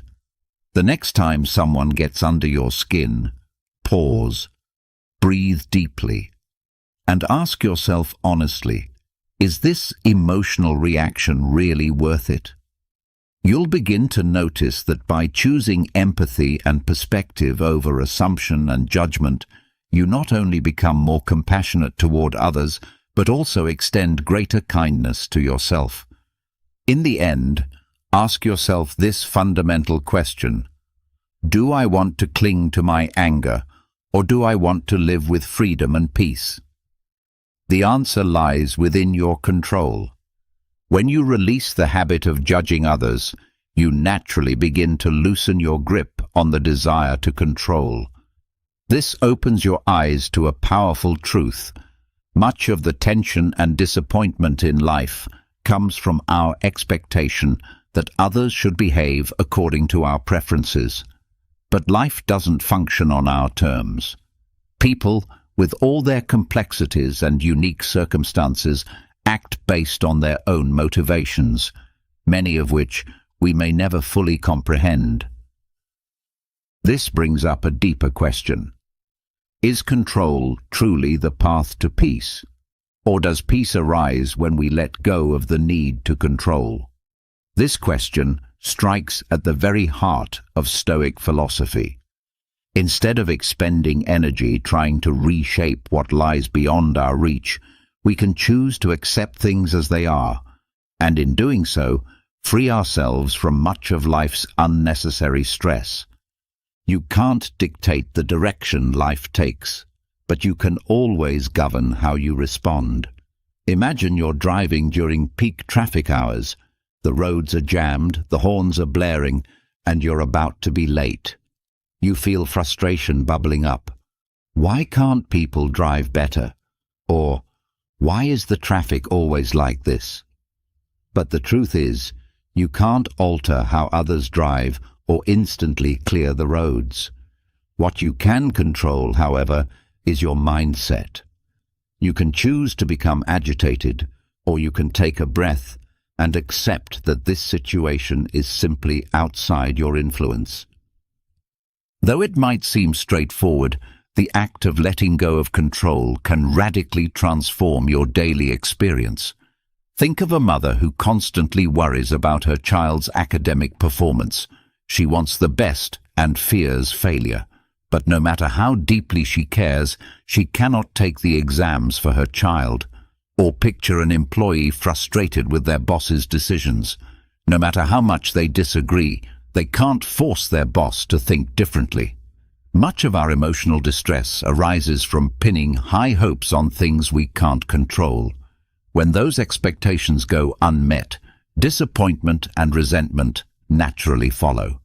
I once knew a young entrepreneur who poured his soul into developing a new tech product. His vision was ambitious. He wanted to revolutionize an entire industry.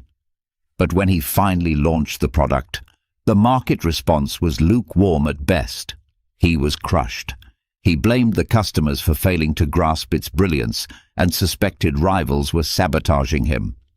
This mindset kept him trapped in bitterness. During a conversation, I encouraged him to shift focus. Instead of brooding over what others weren't doing, what could he do differently? Slowly, he began to refine his approach, adjusted the product, and embraced the slow, often humbling journey of growth.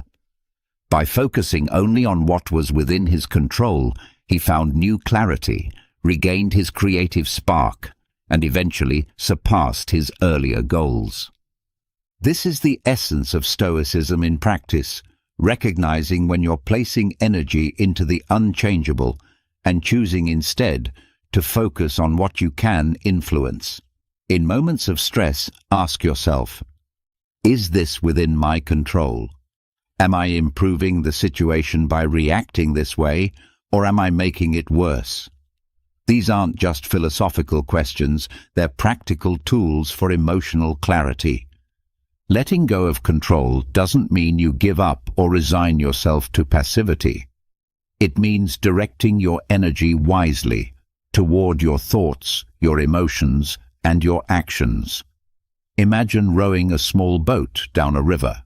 You can't stop the current, but you can learn to steer with precision, adjusting to the flow and moving forward with ease. A valuable Stoic practice for this mindset is premeditatio malorum, the premeditation of adversity. Each morning, spend a moment imagining potential setbacks, a delayed train, a cancelled meeting, a friend letting you down. By anticipating these possibilities, you make peace with them before they even occur. When they do, you'll find yourself far more prepared to accept them calmly. Letting go of control isn't a weakness. It's an extraordinary act of strength. It's a form of freedom. When you stop clinging to what you can't hold, you create space for peace, creativity, and inner power. Begin with small steps. Resist the urge to argue someone into agreeing with you. Stop replaying the past. Stop grasping for guarantees in life. Life is like a river, always flowing, often unpredictable. But when you learn to stop resisting and instead navigate with grace, you discover that peace isn't something you need to chase. It's something you create, moment by moment, choice by choice. When people don't act the way we expect them to, it's easy to feel upset or disappointed. But have you ever paused to wonder why we even expect perfection from others or the world around us? According to Stoic philosophy, this expectation of perfection is not only unrealistic, but also a major source of emotional suffering. The idea that everything should go according to our standards is an illusion, and by recognizing this, we begin to free ourselves from the negative emotions that arise when reality doesn't meet our demands. Reflect on your experiences. Have you ever been let down because a coworker didn't do their part, causing setbacks in your own work? Or maybe you felt hurt when someone close to you didn't keep a promise or said something unkind.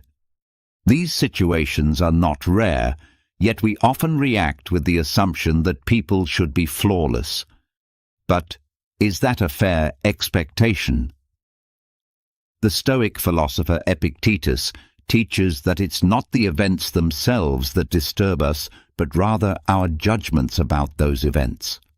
Our anger and frustration don't come from what people do, but from how we choose to view their actions.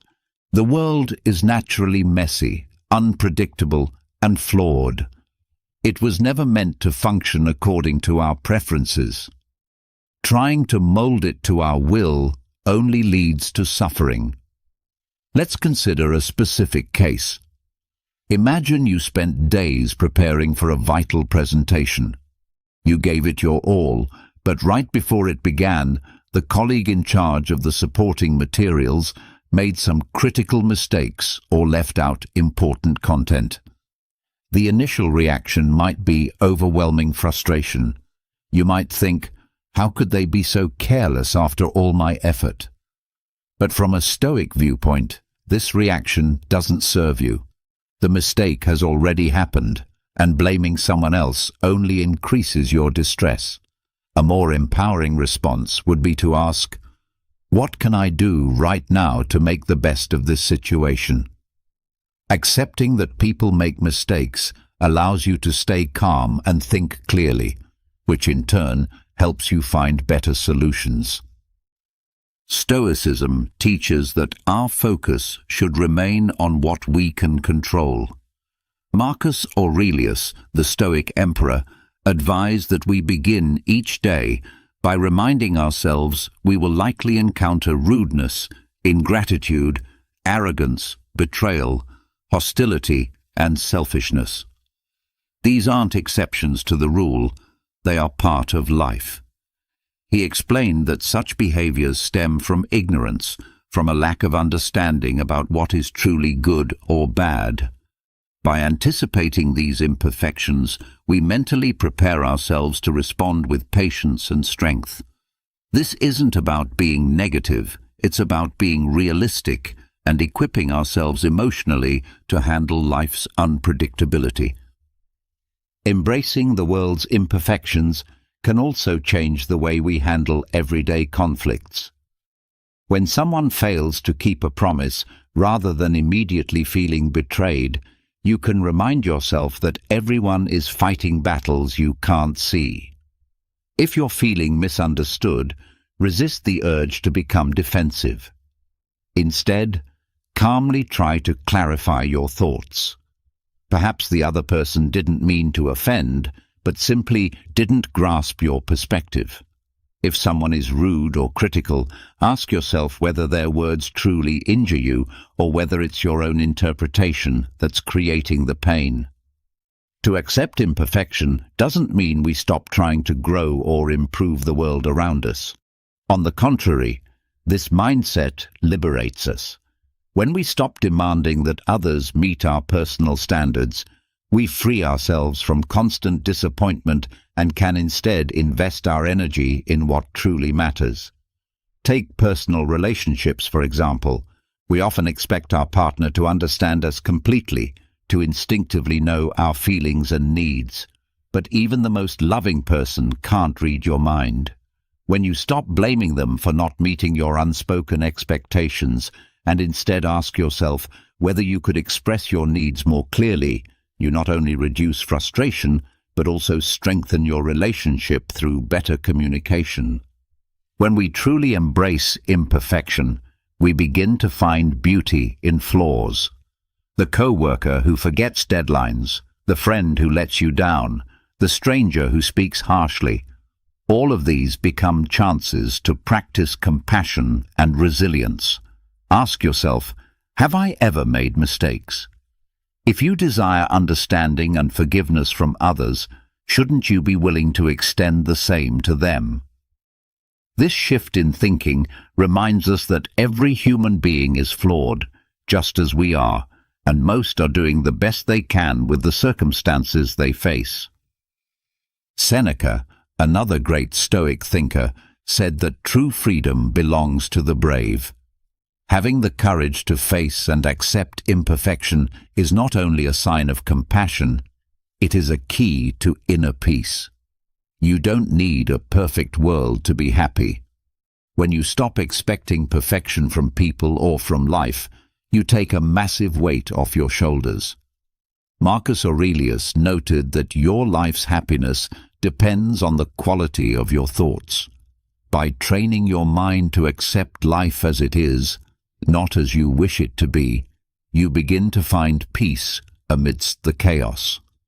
This approach doesn't mean settling for less or tolerating harmful behavior.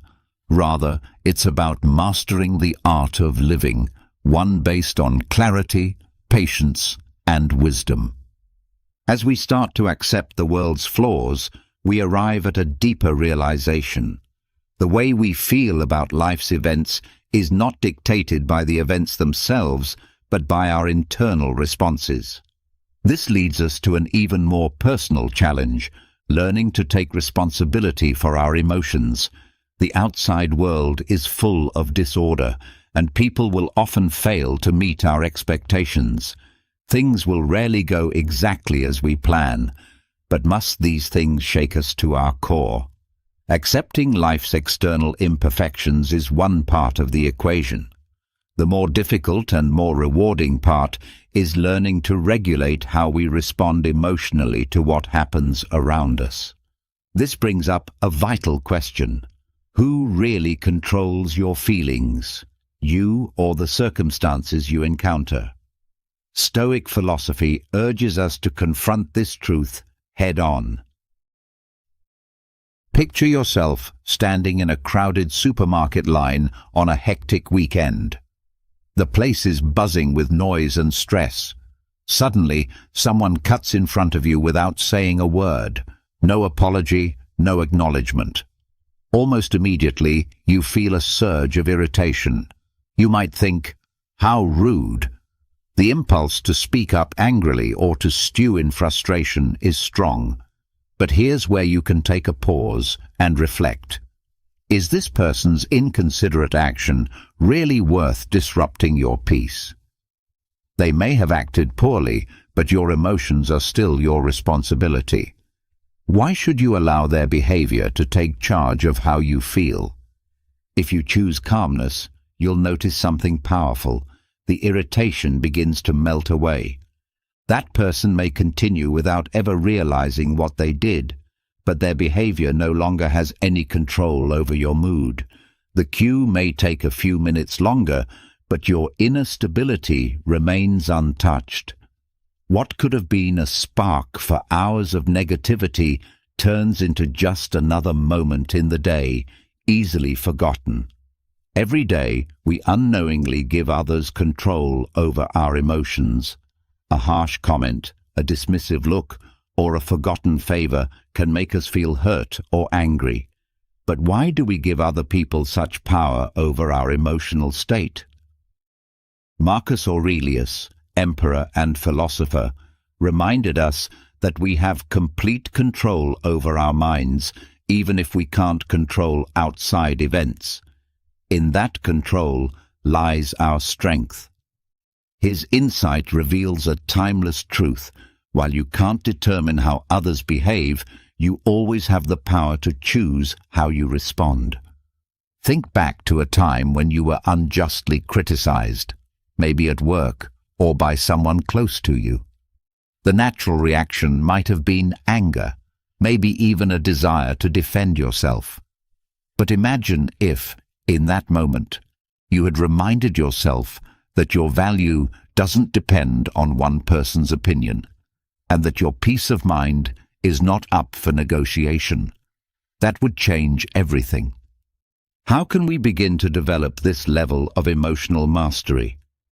The answer lies in simple but powerful practices. Start by learning to harness the power of the pause. When something upsets you, resist the immediate impulse to react. Instead, ask yourself a few key questions. Am I overreacting?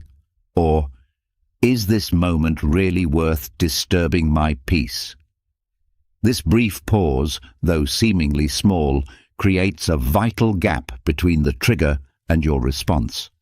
In that space, you gain the ability to make a conscious choice, to choose calm over chaos, wisdom over impulse.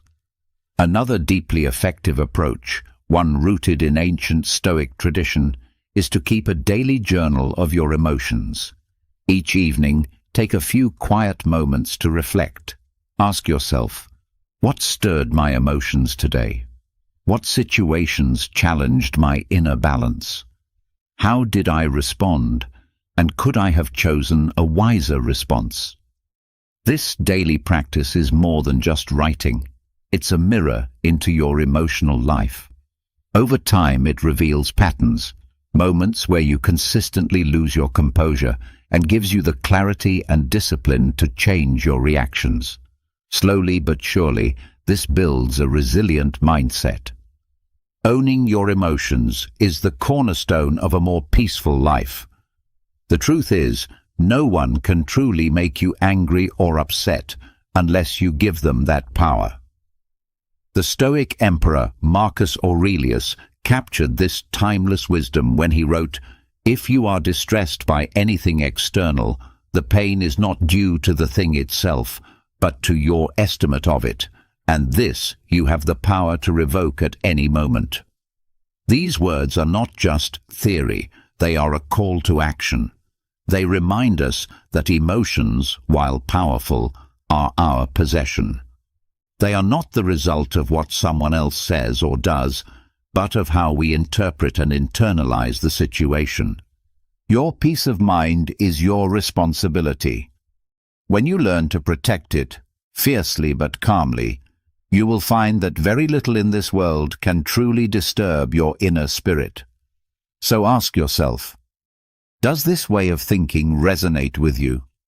If it does, take a moment to like this message and share your own thoughts in the comments. I'd truly love to hear your personal stories and reflections. And if you see things differently, I welcome your perspective as well. Your insights might ignite a meaningful and enriching conversation that helps us all grow. Let's keep growing together as we move forward into the next timeless principle. Lesson number 6. Practice non-reaction. In life, unexpected moments often catch us by surprise. A colleague might publicly criticize you during a meeting, leaving you stunned and embarrassed. A stranger may rudely cut in front of you in a line you've been patiently standing in. Or someone might throw a sharp and careless remark your way, leaving you feeling offended or even angry. These types of encounters, though they may seem small, can easily shake your mood and stir up feelings of resentment and frustration. But is there a better way to handle such moments? Is there a way to remain grounded and composed, even when others act out of line? The answer lies in mastering the ancient yet powerful art of non-reaction. Epictetus, one of the great voices of Stoicism, once said, "It's not what happens to you, but how you react to it that matters." This simple truth holds immense power. When you pause and reflect on it, you begin to see that your emotional state is not determined by other people's behavior, but by how you choose to perceive and respond to it. Take the earlier example of being criticized during a meeting. Your initial reaction might be to feel embarrassed or irritated, especially if the criticism is public and unexpected. You might feel the urge to immediately defend yourself or push back to protect your pride. But what if you paused instead? What if, in that brief space between stimulus and response, you asked yourself, why should I let this define my mood or my worth? That colleague's hasty or insensitive words don't actually diminish your capabilities. They only reflect their own mindset in that moment. By choosing not to react emotionally, you protect your peace, maintain your professionalism, and show strength, not weakness. Consider an alternative and more stoic approach. You smile calmly and respond, "Thank you for the feedback. I'll address that after I finish presenting my ideas." With that single response, you seize control of the situation. The colleague, expecting a defensive reaction, is instead met with grace and composure. And you, rather than being flustered or rattled, Walk away from the meeting with confidence and inner calm. This is the quiet power of non-reaction. Seneca, another towering figure of Stoicism, once advised, "The greatest remedy for anger is delay." One of the most effective ways to master non-reaction is to give yourself time. When someone insults you or challenges you unfairly, resist the temptation to fire back immediately. Instead, take a breath. Reflect. If the conflict is over email, delay your reply by an hour or even a full day. Time grants you clarity, and clarity allows you to respond wisely rather than impulsively. Sometimes the strongest response is silence. Choosing not to retaliate doesn't mean you are weak. On the contrary, it means you are in full control. By refusing to be provoked, you remain the master of your inner state. There's a wise old saying, "If a donkey kicks you and you kick back, you're both donkeys." This humorous yet profound parable teaches that reacting to negativity with more negativity only pulls you down to the same level. But when you rise above it, when you choose not to engage, you preserve your dignity and your peace. Picture a heated argument. Each word adds fuel to the fire, but then imagine one person stops speaking. They no longer react. Eventually the flames die down. Without fuel, anger cannot survive. The one who steps back from the conflict emerges not as weak, but as wise. They have chosen peace over pride and have protected their emotional balance. Take a moment to reflect. When was the last time you lost your temper over something that in hindsight was trivial? Was the anger worth it? If you could return to that moment, would you respond differently? These are powerful questions that invite us to become more self-aware and more in control of ourselves. Marcus Aurelius captured it best when he wrote, "If you are distressed by anything external, the pain is not due to the thing itself, but to your estimate of it, and this you have the power to revoke at any moment." This wisdom isn't abstract, it's practical. It means that even in the chaos of life, you always have the power to reclaim your peace. Mastering non-reaction doesn't mean you accept mistreatment or remain passive in the face of injustice. It means you become discerning, choosing where your energy is best spent and refusing to waste it on meaningless provocation. By embracing non-reaction, you gain emotional mastery. You protect your peace. You develop a strong, grounded soul that cannot be easily shaken by outside forces. Remind yourself every day, you cannot control the actions of others, but you can always control your response. In a world full of noise, calmness, silence, and an unshaken heart are your greatest strengths. This is the essence of Stoicism. Now, let's explore the next vital teaching. Lesson number 7. Find joy in selflessness. As we learn to stay calm and resist the urge to react hastily to the world around us, something remarkable begins to happen. Our inner world begins to lighten. The burdens we once carried, anger, irritation, resentment, begin to lift.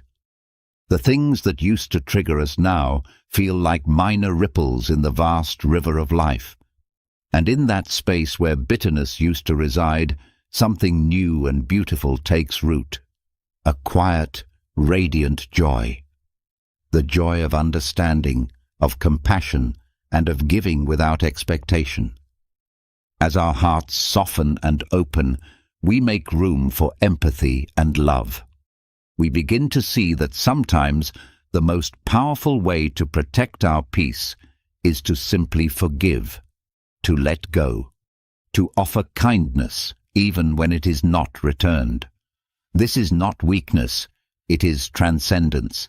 It is the mind finding clarity and the heart expanding to embrace others, even those who fall short. Marcus Aurelius beautifully reminds us in his writings that when we wake in the morning, we should take a moment to reflect on the privilege of being alive, to think, to experience joy, and to love. These are gifts that each new day provides. These simple yet profound words serve as a gentle reminder of the blessings life offers us. Every morning is an opportunity to love, to help others, and to live with a heart that is more open and receptive than it was the day before. Through the lens of Marcus Aurelius, forgiveness is not something distant or difficult to attain. It is simply an awareness that helping others brings joy, not just to them, but also to ourselves. I recall a story about a friend who worked in a highly stressful environment where he was frequently criticized, sometimes unfairly, by his colleagues. Instead of responding with anger or frustration, he chose to pause and reflect.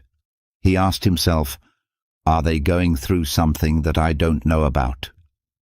One day, he learned that a colleague who had been particularly critical was facing severe financial struggles. This revelation changed his entire perspective. Rather than retaliating, he chose to remain silent, to listen, and even offered help when he could. Over time, this approach not only improved their relationship, but also created a more positive and less tense atmosphere in the workplace. The same principle can be applied to our family lives. Minor disagreements in families often have the potential to escalate into major arguments. Imagine having a relative who constantly criticizes you, no matter what you do. Their words might hurt deeply, but it's important to remember that their criticism often comes from their own insecurities or struggles, rather than from a genuine desire to hurt you. When you understand this, it becomes much easier to disarm your own anger. Choosing forgiveness doesn't mean you accept wrongdoing. It means you choose not to let it dictate how you feel or control your emotional state. Anger frequently arises from our expectations of others. We expect people to behave according to our standards, but life is inherently imperfect. Everyone carries unseen burdens, and recognizing this fact allows us to let go of our expectations.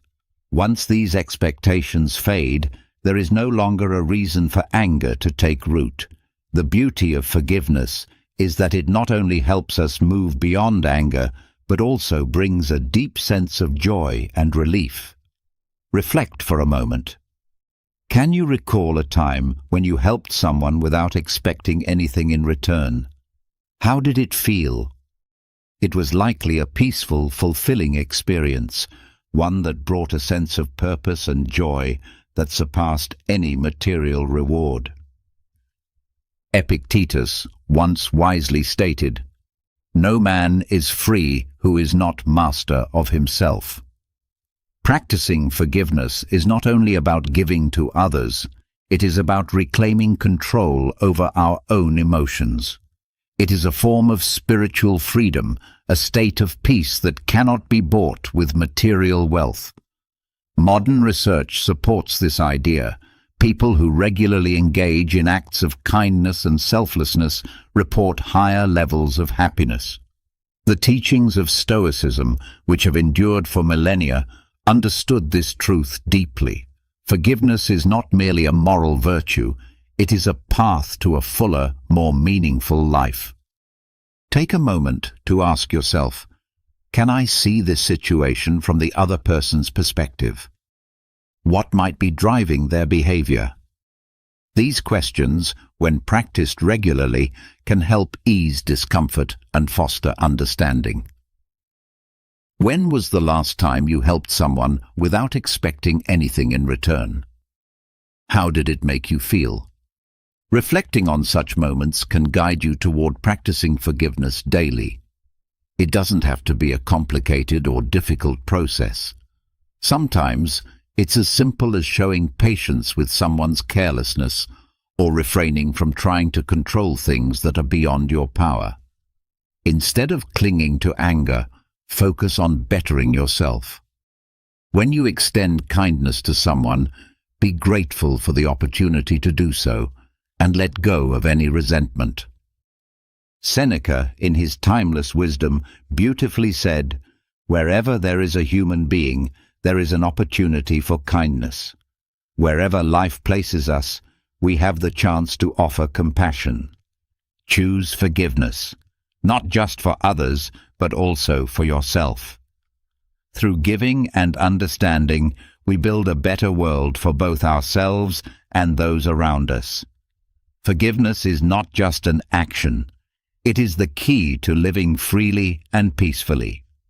In conclusion, we have explored 7 methods for maintaining inner peace and remaining unaffected by the anger or annoyance caused by others. These principles are not merely philosophical musings. They are practical tools that guide us toward true inner freedom. By embracing acceptance, we learn to align with life itself. By letting go of judgment, we free ourselves from the burdens of bias. By relinquishing control and embracing imperfection, we take responsibility for our emotions and practice non-reactivity. All of these steps bring us closer to genuine self-mastery. Along this journey, finding joy in compassion becomes the greatest gift we can offer, not just to others, but to ourselves as well. The world is riddled with traps lurking around every corner, all designed to strip you of your strength as a man. Just take a moment to observe the popular Netflix shows being promoted, or consider the kinds of individuals society now places on a pedestal. Virtually nothing escapes the influence of a larger agenda, one aimed at controlling minds. Men are being conditioned, subtly yet powerfully, to accept weakness as a new norm. There's a well-known story that illustrates this perfectly, a story about a lion that I want to share with you. If this is your first time on my channel, I would truly appreciate your support. Please consider subscribing and liking the video so I can keep bringing you content like this in the future. Once upon a time, there was a mighty lion, feared by all who crossed his path. One day, this lion fell deeply in love with a farmer's daughter. But there was a major obstacle. The farmer despised the lion. When he discovered the lion's affection for his daughter, he became determined to prevent their union at any cost. So the cunning farmer devised a plan and summoned the lion. He told the lion that he would only permit the marriage under one condition, that the lion must first remove his sharp claws. To the lion, it seemed like a small sacrifice for such a great reward. So, for the sake of love and with the hope of winning the farmer's approval, he went to a stone and deliberately shattered his own claws. The next day he returned to the farmer, proudly announcing that he was now harmless and ready to claim his bride. But the farmer was not done. He added another condition. The lion must now break off his sharp teeth and fangs. Again the lion agreed, willing to give up even more of himself to attain what he desired. He removed his fangs and teeth, then returned once more. But this time, the farmer did not meet him with kindness. Instead, he attacked the lion and killed him. Now defenseless, the once powerful beast could not protect himself. The very things that had given him strength and identity had been willingly discarded, one by one. This story holds a powerful message.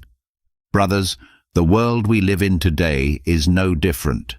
There are forces at play far greater than most of us realize, and they have meticulously crafted a system, a matrix, designed to keep men enslaved to their impulses, their cravings, and their desires. But here's the hard truth.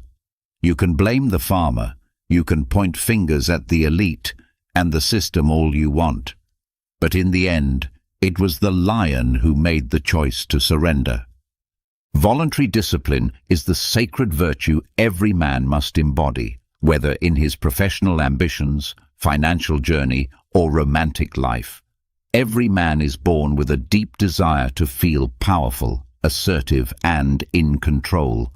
This is not arrogance. It's nature. We are wired to strive for strength and direction. Yet many of us have lost touch with this instinct. We fall into habits that strip us of our potential. We willingly hand over our power. Today, men complain endlessly. They squander their money on meaningless pleasures, drugs, pornography, and even apologize for things that don't require an apology. In doing so, they develop habits that weaken them from the inside out. One such habit is mocking others.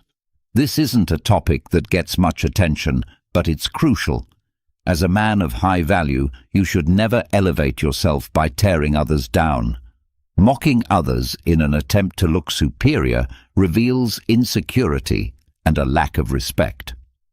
Authentic masculinity isn't about dominance over others. It's about self-mastery. Think about the example of crabs in a bucket. When one crab tries to climb out, the others instinctively pull it back down. Similarly, when someone around you attempts to rise, to improve, or to pursue a better life, there are those who feel threatened or envious and try to hold them back.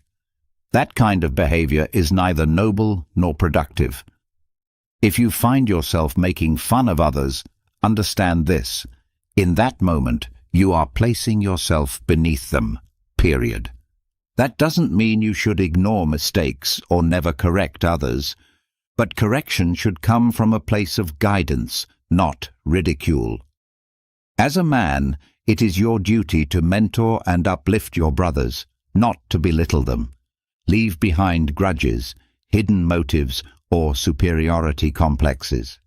Instead, offer feedback that helps others grow and evolve. Remember, true strength and confidence are never expressed through mockery. Listen to what Mike Tyson once said. Social media has given people the false courage to speak disrespectfully to others without fearing the consequences, like getting punched in the face. His words are a stark reminder of how disconnected we've become from accountability. Another habit that weakens men is the refusal to accept responsibility. Let's return to the story of the lion and the farmer's daughter. Ultimately, the lion's downfall wasn't caused solely by the farmer's deception.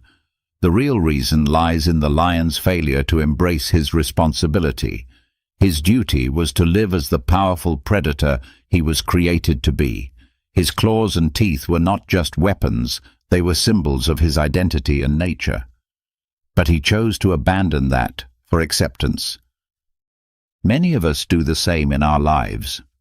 We run from our responsibilities instead of owning them with pride.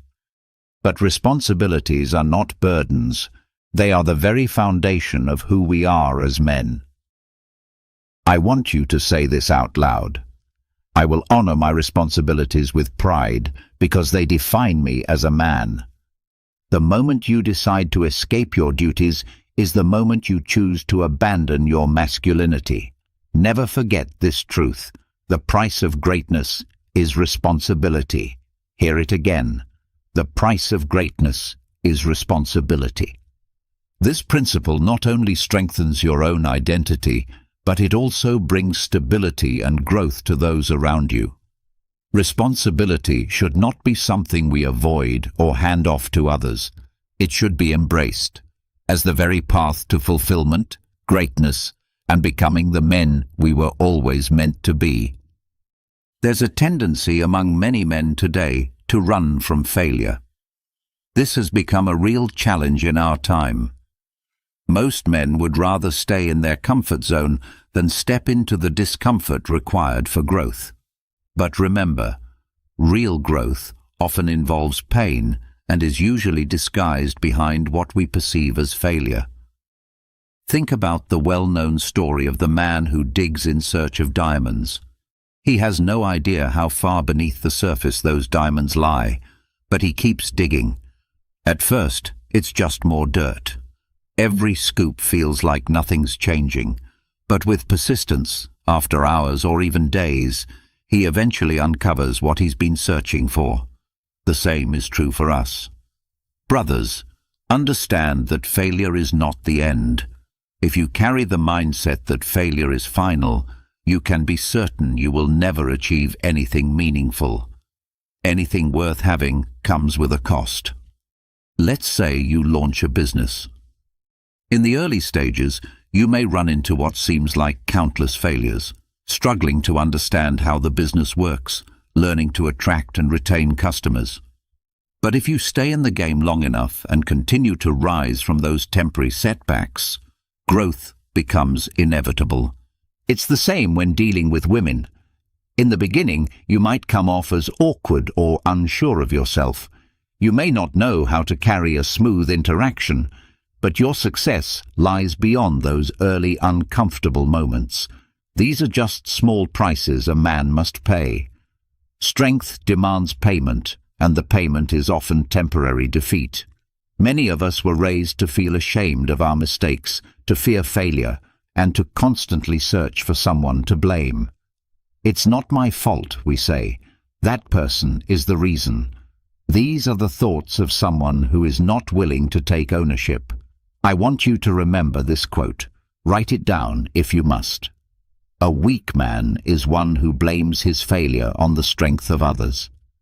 Be sure to follow us on TikTok at Daily Stoic, on YouTube, and on all our social platforms, Facebook, Instagram, Twitter. There is another challenge, chasing a mission but blindly following useless or harmful laws. It's easy to spot the difference between a coward and a man of true value. The coward always sides with the majority, even when what they say is obviously wrong. What's worse is that the coward expects men of high value to also submit to these shallow rules and toxic norms.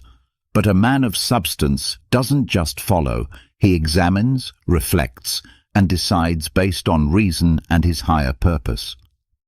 In today's world, we've been trained not to judge, not to question, and not to stand firm. This mindset is getting out of hand. At this point, many are simply puppets, lab rats of the system, obeying every new agenda and regulation without question. There's nothing wrong with obedience, but only when what you're obeying aligns with your purpose, your calling, and above all, with the law of God. There is no law above that divine standard. Ask yourself, are you easily intimidated? Do you try to please everyone just to avoid confrontation? For some men, learning to say no is incredibly difficult, but if you commit to acting on truth, you'll see that the world doesn't fall apart when you stop complying with everything.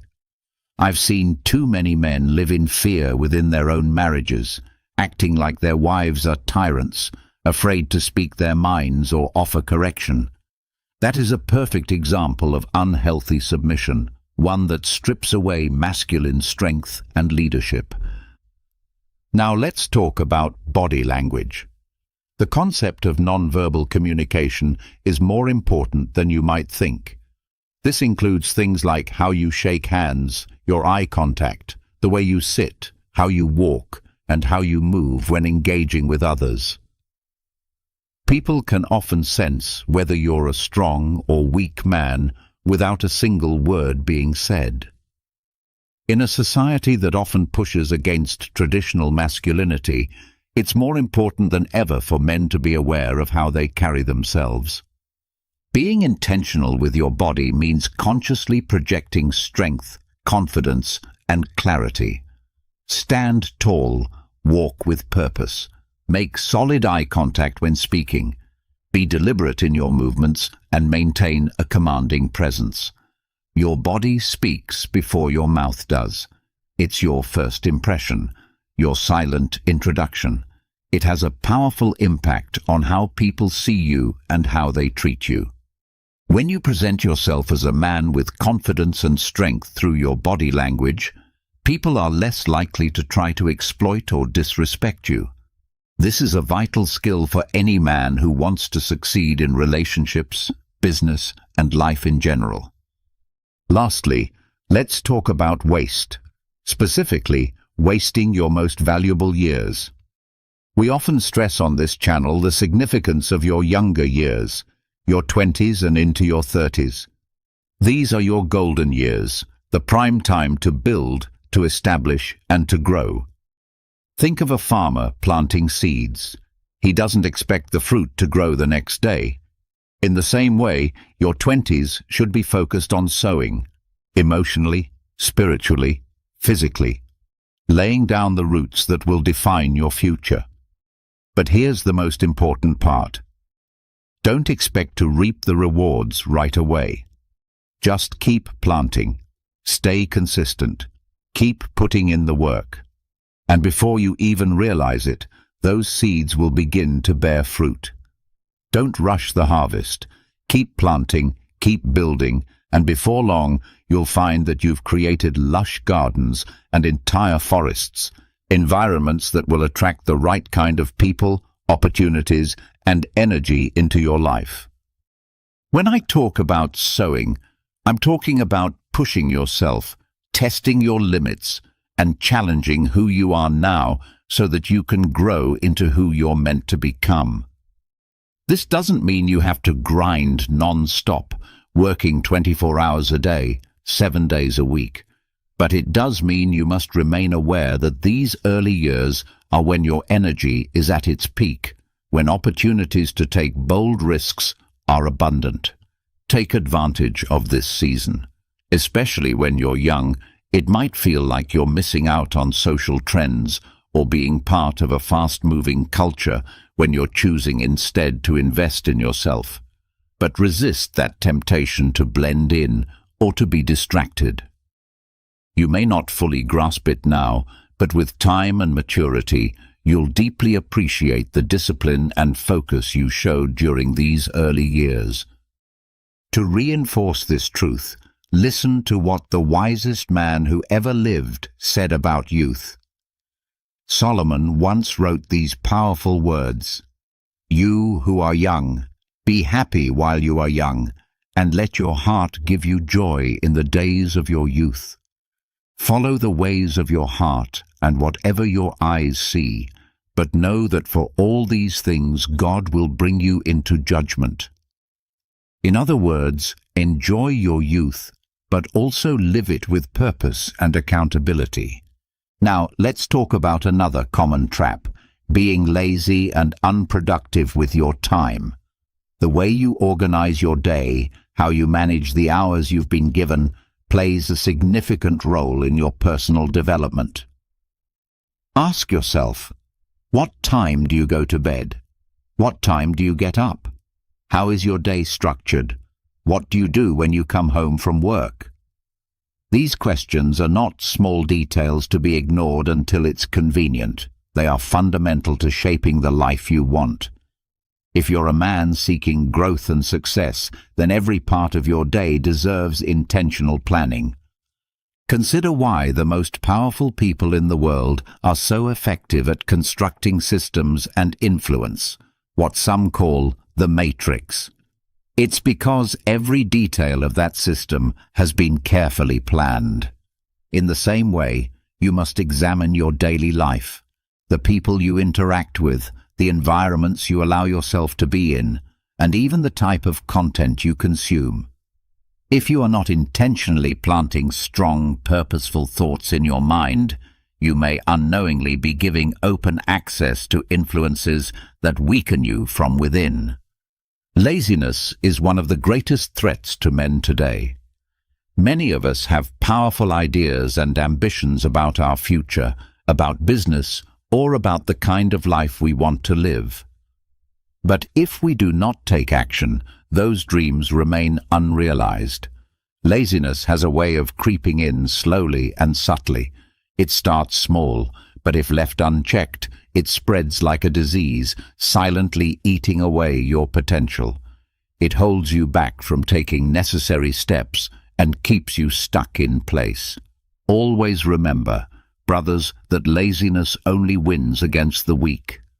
A man of true value and inner strength quickly learns how to identify laziness within himself and correct it before it takes root. Stay vigilant. Watch for signs of idleness in your life and act against it the moment it shows up. Don't forget this. In modern society, weakness has become a celebrated trait.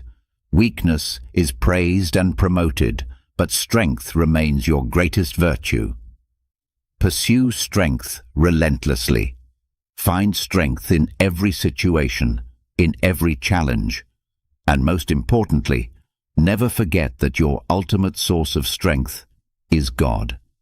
Each day is filled with moments that can shape your growth and push you closer to your goals. But it's up to you to seize those moments with intention and courage. Let your pursuit of strength be both physical and mental. Know that building your spiritual and personal foundation will give you the resilience you need to overcome life's trials. Have you ever imagined a world where everything you hope for becomes reality? A place where your goals, your dreams, and your deepest aspirations don't just live in the realm of possibility, but become tangible, real experiences. If so, you're exactly where you need to be. Today, we're diving into a powerful secret that can help you make this vision your truth. It's not magic, and it's not a gimmick. It's a philosophy of life. That philosophy is Stoicism. Stoicism teaches us the profound value of directing our attention inward, toward our own actions, reactions, and mindset. It shows us that by mastering what happens within us, we can reshape our external world and bring about extraordinary change. In this video, we're going to take a closer look at 15 Stoic principles that can help you do just that. Each principle will be broken down thoroughly, accompanied by a meaningful quote from a Stoic philosopher that brings its deeper significance to life. So sit back, take a breath, and get ready to embark on a journey to the very core of Stoicism. Before we go any further, I would truly appreciate it if you could give this video a like.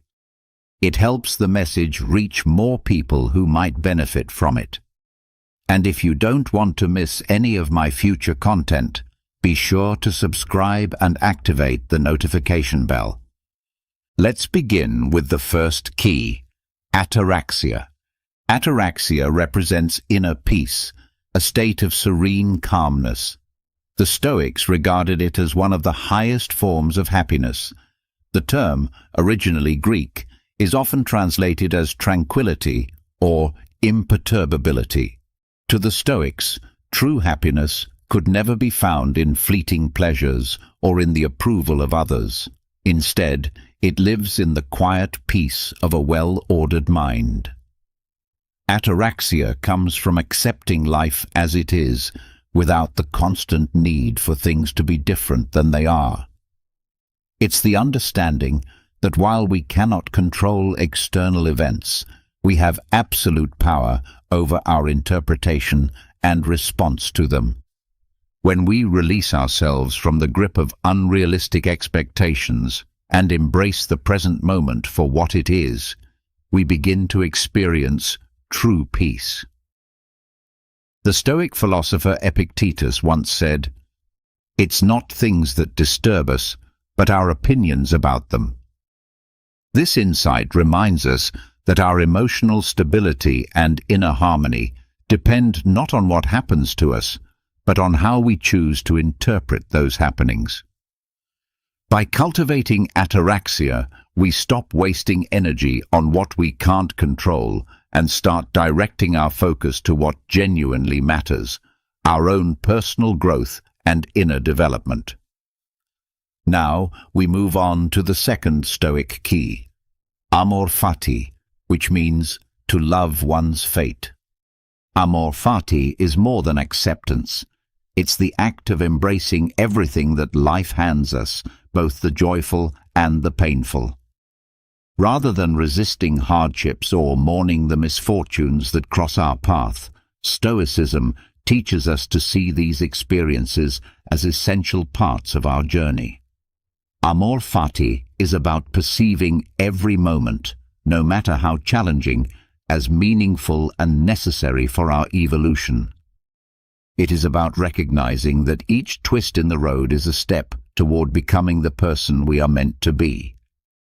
The Roman emperor and Stoic philosopher Marcus Aurelius captured this beautifully when he wrote, "Accept whatever comes to you, woven in the pattern of your destiny, for what could more aptly fit your needs?" This reflection tells us that everything we encounter is designed to teach us, shape us, and prepare us for what's next. By practicing amor fati, we stop fighting life and instead flow with it. We gain a deeper appreciation for the lessons in our difficulties, and we become stronger, wiser, and more grounded as a result. This mindset shift empowers us to stay focused on our inner journey instead of becoming stuck in resistance or bitterness. Let's continue with the third key, prosoche, the art of mindfulness. Prosoche is the practice of paying close attention to the present moment. It's about being deeply aware of our actions, thoughts, and emotions as they happen, without casting judgment or letting ourselves be swept away. The Stoics emphasize that the present is the only place where we have real influence. We can't control the past, and the future is uncertain. But here, now, in this moment, we have full power over how we act, how we think, and how we respond. Practicing prosoche means living consciously. It's choosing not to be distracted by what might be or what has been, but instead devoting ourselves fully to doing what is right now. Epictetus, once again, provides insight with his words. Don't seek for things to happen the way you want them to. Rather, wish for them to happen as they do, and you will go on well. This is a gentle but firm reminder to release our grip on control and trust the flow of reality, focusing instead on how we engage with the world moment by moment. When we embrace prosoche, we begin to notice how often our attention drifts. We start catching ourselves when our mind races ahead to worries about tomorrow or lingers in regrets from yesterday. In returning our focus to the present, we bring ourselves back to power. We step into clarity, and that clarity helps us turn inward, refine our intentions, and live in alignment with our true values. Mindfulness, in this Stoic sense, is not simply about awareness. It is about wise awareness, the kind that transforms how we live our lives.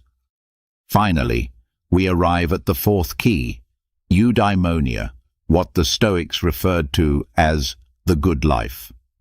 Eudaimonia isn't about fleeting pleasure, status, or material wealth. It's about something far deeper and more lasting. To the Stoics, the good life was one rooted in virtue, wisdom, and purpose. It meant living in alignment with nature, not just the external world, but our inner nature as rational, ethical beings. Eudaimonia is a life guided by integrity, where our thoughts, actions, and values are in harmony. True happiness, according to the Stoic worldview, is not found in chasing after things that constantly shift and fade. It is found in the commitment to be a good person, to do good work, and to contribute meaningfully to the world around us. Living in this way brings a sense of deep fulfillment that no amount of wealth or pleasure can provide. It's about waking up each day with a clear conscience and a heart focused on what truly matters. As we continue this journey through the Stoic keys, remember that each of these principles is not just a concept, it's a practice, a daily exercise in how we live, how we think, and how we respond to life. Stay with me, because there is so much more Stoic wisdom to come. Let's keep exploring this philosophy together. To the Stoics, living in harmony with nature means living virtuously. It involves understanding that our true happiness and inner fulfillment do not come from external circumstances, but rather from our own actions, decisions, and moral character. As Seneca, one of the most renowned Stoic philosophers, put it, "It is not the man who has little who is poor, but the one who always wants more." This profound statement reminds us that genuine wealth and contentment are found not in material possessions, but in the strength and virtue of our character. This idea forms the foundation of eudaimonia, a concept central to Stoic thought. Eudaimonia refers to human flourishing and the pursuit of a life of meaning and virtue. When you focus on personal growth, strive for virtue, and live with intention, you begin to discover lasting fulfillment and a deeper sense of peace. Memento mori, remember that you will die. The fifth Stoic principle is memento mori, a Latin phrase that means remember that you will die. This powerful concept is not meant to invoke fear, but rather to awaken us to the fragility of life and to inspire intentional action. Reflecting on our mortality reminds us that life is finite, and because of this, every single day becomes precious. By keeping death in mind, we learn to appreciate each moment, to live with urgency, purpose, and depth. Marcus Aurelius, the Roman emperor and Stoic thinker, once wrote in his Meditations, "Think of yourself as dead. You have lived your life. Now take what's left and live it properly." This reflection teaches us that each day is a gift and urges us to use it wisely. Practicing memento mori helps us recognize the beauty of the present and encourages us to live each day with gratitude and purpose. It allows us to direct our energy toward personal growth rather than becoming entangled in what is outside of our control. Enkrateia, self-control. The sixth Stoic principle is enkrateia, which translates to self-control. The Stoics saw self-control as essential for a virtuous and fulfilling life. It means having the discipline to govern your thoughts, emotions, and actions, especially when faced with temptations or difficulties. Self-control is not about repression, but about mastery. It is the strength to remain steady and aligned with your values, even when emotions or external pressures try to pull you off course. Epictetus, a prominent Stoic philosopher, said that happiness is not found in the abundance of possessions or pleasures, but in the absence of desire. This quote reflects the Stoic belief that true self-control comes not from fighting desires, but from rising above them. By practicing enkrateia, you learn to govern yourself with wisdom and clarity. This form of discipline empowers you to stay grounded and focused on your personal development, regardless of the chaos or distractions around you. Affiliation, a sense of belonging. The seventh Stoic principle is affiliation, which refers to the deep sense of belonging and connection to a greater whole. The Stoics taught that we are all parts of a larger community and that we share a mutual responsibility to contribute to the well-being of others. Affiliation is the conscious recognition of our interconnectedness and the decision to act with that awareness. It's about realizing that our choices have effects not just on ourselves, but on the world around us. Hierocles, a Stoic philosopher, proposed a model of concentric circles to describe this idea. At the center is the individual, surrounded by family, friends, community, humanity, and finally, the cosmos. This model serves as a reminder that we are part of something much larger than ourselves, and that our actions can ripple outward to affect others. By practicing affiliation, you become more aware of the impact of your behavior and choices, and you begin to live in a way that contributes to both your personal growth and the good of your community. It's a balanced perspective that keeps you grounded in yourself while also expanding your compassion and responsibility toward others. Love for humanity. The eighth Stoic key is love for humanity. The Stoics held a deep belief in the importance of kindness, compassion, and generosity. Loving humanity means acting with goodness and empathy toward others, expecting nothing in return. It is the understanding that we are all members of the same human family, and with that comes a duty to care for and support one another. Seneca said, "Wherever there is a human being, there is an opportunity for kindness." This quote beautifully encapsulates the Stoic perspective on human connection. Regardless of the situation, there is always a moment to show compassion. Practicing love for humanity allows you to move through life with a generous heart and a spirit of unity. It encourages you to grow internally by doing good externally, fostering a deeper sense of meaning and connection with the world around you. Moderation.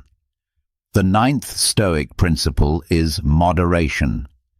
The Stoics emphasize the importance of living a balanced life and avoiding extremes. They believed that true happiness and virtue are found in the middle ground, not in excess and not in deprivation. Moderation is about finding harmony within your desires, actions, and lifestyle.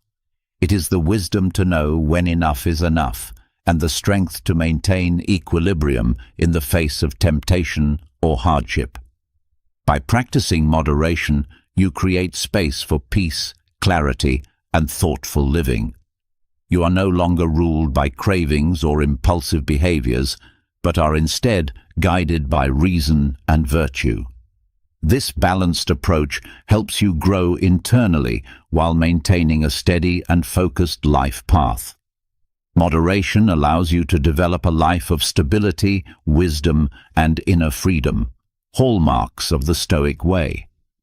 Living a balanced life and avoiding excess is about striving for harmony in all areas of your life. It means recognizing that extremes, whether they come in the form of pleasures or hardships, can often lead to discontent and suffering. This understanding is a central theme in Stoic philosophy. Epictetus, one of the most notable Stoic philosophers, once said that wealth consists not in having great possessions, but in having few wants.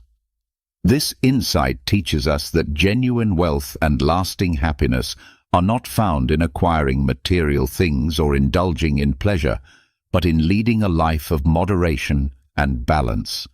When you begin to live this way, you start to discover a sense of peace and fulfillment that comes from within, rather than from external circumstances. Practicing this mindset helps you stay centered and focused on personal growth, allowing you to develop into your best self without falling into the trap of overindulgence. Differentiating what you can control from what you cannot is a fundamental Stoic practice. The Stoics believed that true peace and satisfaction in life come from placing our attention on what is within our power and accepting what lies beyond our control. This involves developing the ability to distinguish between your actions and thoughts, which are within your control, and the external events and circumstances that are not. It's about accepting that while you cannot always influence what happens around you, you do have full control over how you respond to those events. Epictetus emphasized this idea by saying, "It's not things that disturb us, but our opinions about things." This quote highlights the truth that our emotional state and inner peace are shaped not by external events themselves, but by how we interpret and react to them. Embracing this principle allows you to let go of unnecessary stress and focus instead on mastering your mindset and behavior, paving the way for deeper personal growth. The premeditation of evils, also known as negative visualization, was a regular exercise for the Stoics. They would mentally prepare themselves by imagining the possible difficulties or challenges they might face in the future. This wasn't an act of pessimism, but rather a wise and practical preparation. It is the art of anticipating potential hardships and developing the mental strength to deal with them, should they arise. This practice helps you build emotional resilience so that when things don't go as expected, you are not caught off guard. A wise Stoic philosopher once stated that the wise always consider adversity as a possibility and are therefore prepared to face it. This thought reminds us that true wisdom lies not in naively hoping that everything will always go well, but in being prepared for life's uncertainties. When you embrace this mindset, you train yourself to remain calm, steady, and composed even in the most difficult circumstances. It's a perspective that reinforces your inner stability and supports your continuous development. The idea of universal connection is another powerful teaching in Stoicism. The Stoics believed that we are all integral parts of a larger whole, deeply connected with the universe and everything within it. This belief encourages us to recognize our place in the grand design and to act with an awareness of how our behavior affects the broader world.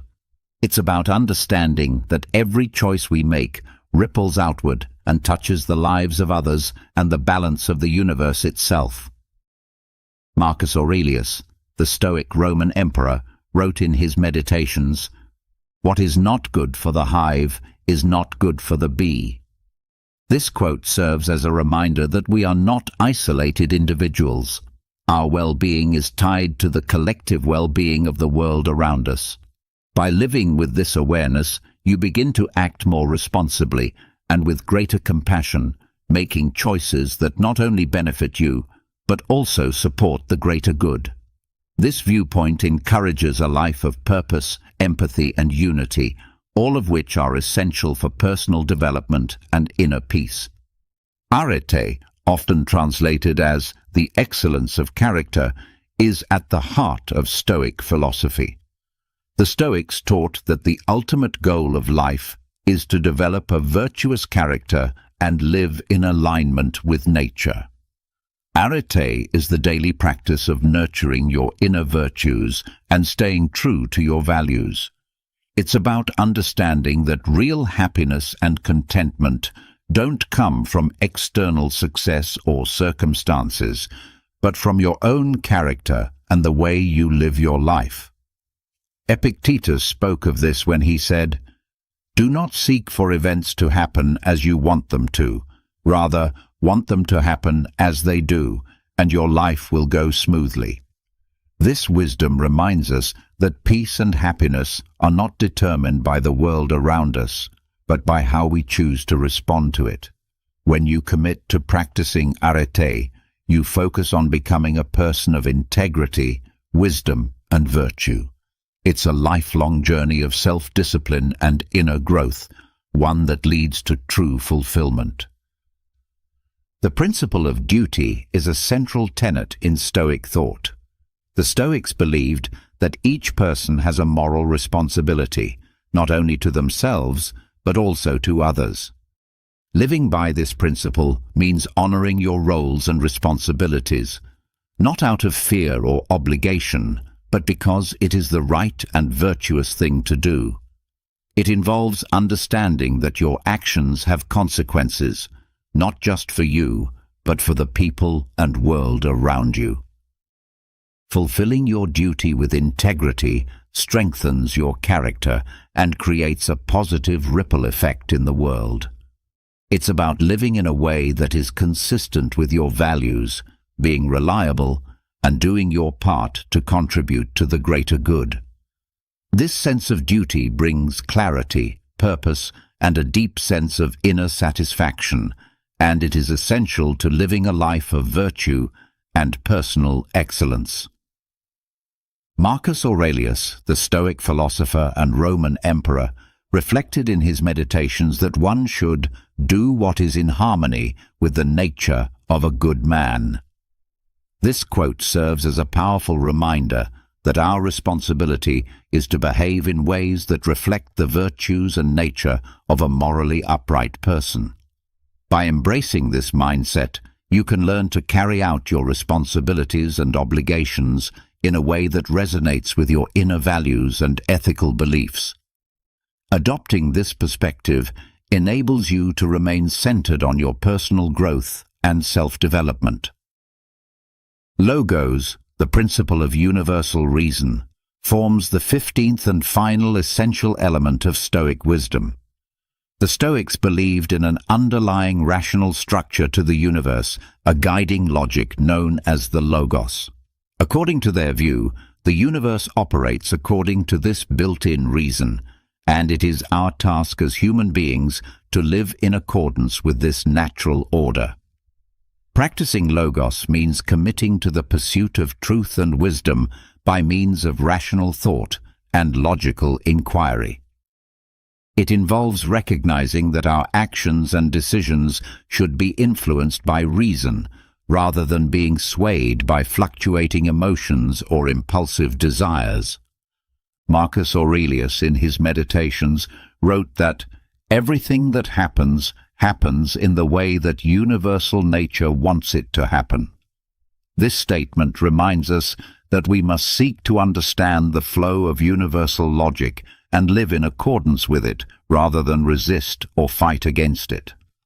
By embracing the principle of Logos, you can learn to make thoughtful and rational choices, allowing your life to align more closely with the wisdom and reason that governs the universe.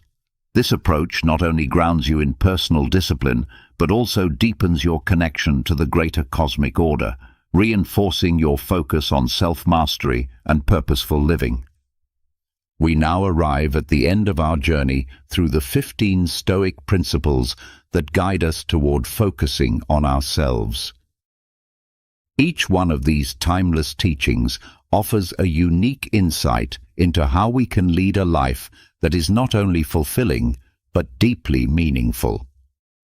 From ataraxia, the state of serene calmness, to Logos, the universal reason, these Stoic principles remind us that we possess the inner power to control our actions and responses. They call us to live in alignment with our values and to contribute to the well-being of those around us. Let us remember that Stoicism is not merely an ancient philosophy preserved in books. It is a practical and transformative guide meant to be lived and practiced daily. If you apply these Stoic principles in your own life, you can discover a profound sense of inner peace, live with clear intention, and awaken your true potential. So, the question remains, are you prepared to begin this journey of self-discovery and inner transformation?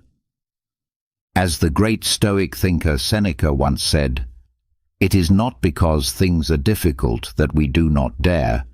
It is because we do not dare that they are difficult." Did you know that the secret to transforming your life's biggest challenges into your greatest opportunities might have been discovered over 2,000 years ago? Imagine facing life's storms with a calm so powerful nothing could shake your inner peace. Sounds like a superpower, right? Well, it's not just a fantasy. This ancient superpower, it's an age-old philosophy that's as practical today as it was in the bustling markets and marble halls of ancient Rome and Greece. Stoicism teaches us that while we can't control every aspect of our lives, we have absolute power over how we choose to react. And in today's world, where uncertainty seems to be the only certainty, these teachings could be the anchor we've all been searching for. What if I told you that Stoicism is more about action than thought? It's about living a life filled with purpose, resilience, and happiness, no matter what life throws your way. It's not about suppressing your emotions, but understanding and managing them to lead a more fulfilling life. So whether you're dealing with stress, facing adversity, or simply looking to find more joy in the everyday, stick around. Today we're diving deep into Stoicism, uncovering its timeless wisdom and discovering how it can transform not just the way we think, but the way we live. If you're eager to embark on this journey of transformation, don't forget to subscribe, share, and hit that like button. Stick with me till the end without skipping, because every moment of this video is a step towards uncovering the Stoic wisdom that can change your life. Focusing on what's in your control. Have you ever found yourself stuck in traffic, fuming over the delay, or scrolling through your phone only to get upset over a negative comment someone left on your post? It happens to the best of us. It's almost like our day-to-day life is filled with these little tests, challenging our mood and our peace of mind at every turn. But here's a game-changing perspective from the world of Stoicism that can turn all that frustration on its head. Stoicism, this incredible philosophy that dates back to ancient Greece and Rome, hands us this powerful tool, focusing on what's in our control. The great Stoic philosopher Epictetus once said, "It's not what happens to you, but how you react to it that matters." Think about that for a second. Traffic, bad weather, negative comments, these are all outside our control. We can't change them, no matter how much we wish we could. What we can change, however, is how we react to them. This idea isn't just ancient wisdom, it's backed by modern psychology too. Carl Jung, a giant in the field of psychology, famously stated, "I am not what happened to me. I am what I choose to become." This aligns perfectly with the Stoic practice. It's about recognizing that the only real power we have is over our own reactions, thoughts, and actions. Let's break it down a bit. Say you're in that traffic jam, late for an important meeting. You can spend that time stewing in anger, honking your horn, and stressing out, which, let's be honest, won't make the cars ahead move any faster.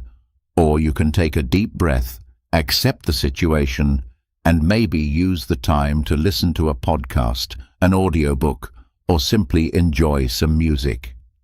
The traffic hasn't changed, but your response to it has. And with that shift, your stress levels drop, and your day looks a bit brighter. This Stoic principle of focusing on what you can control extends far beyond just dealing with traffic or weather.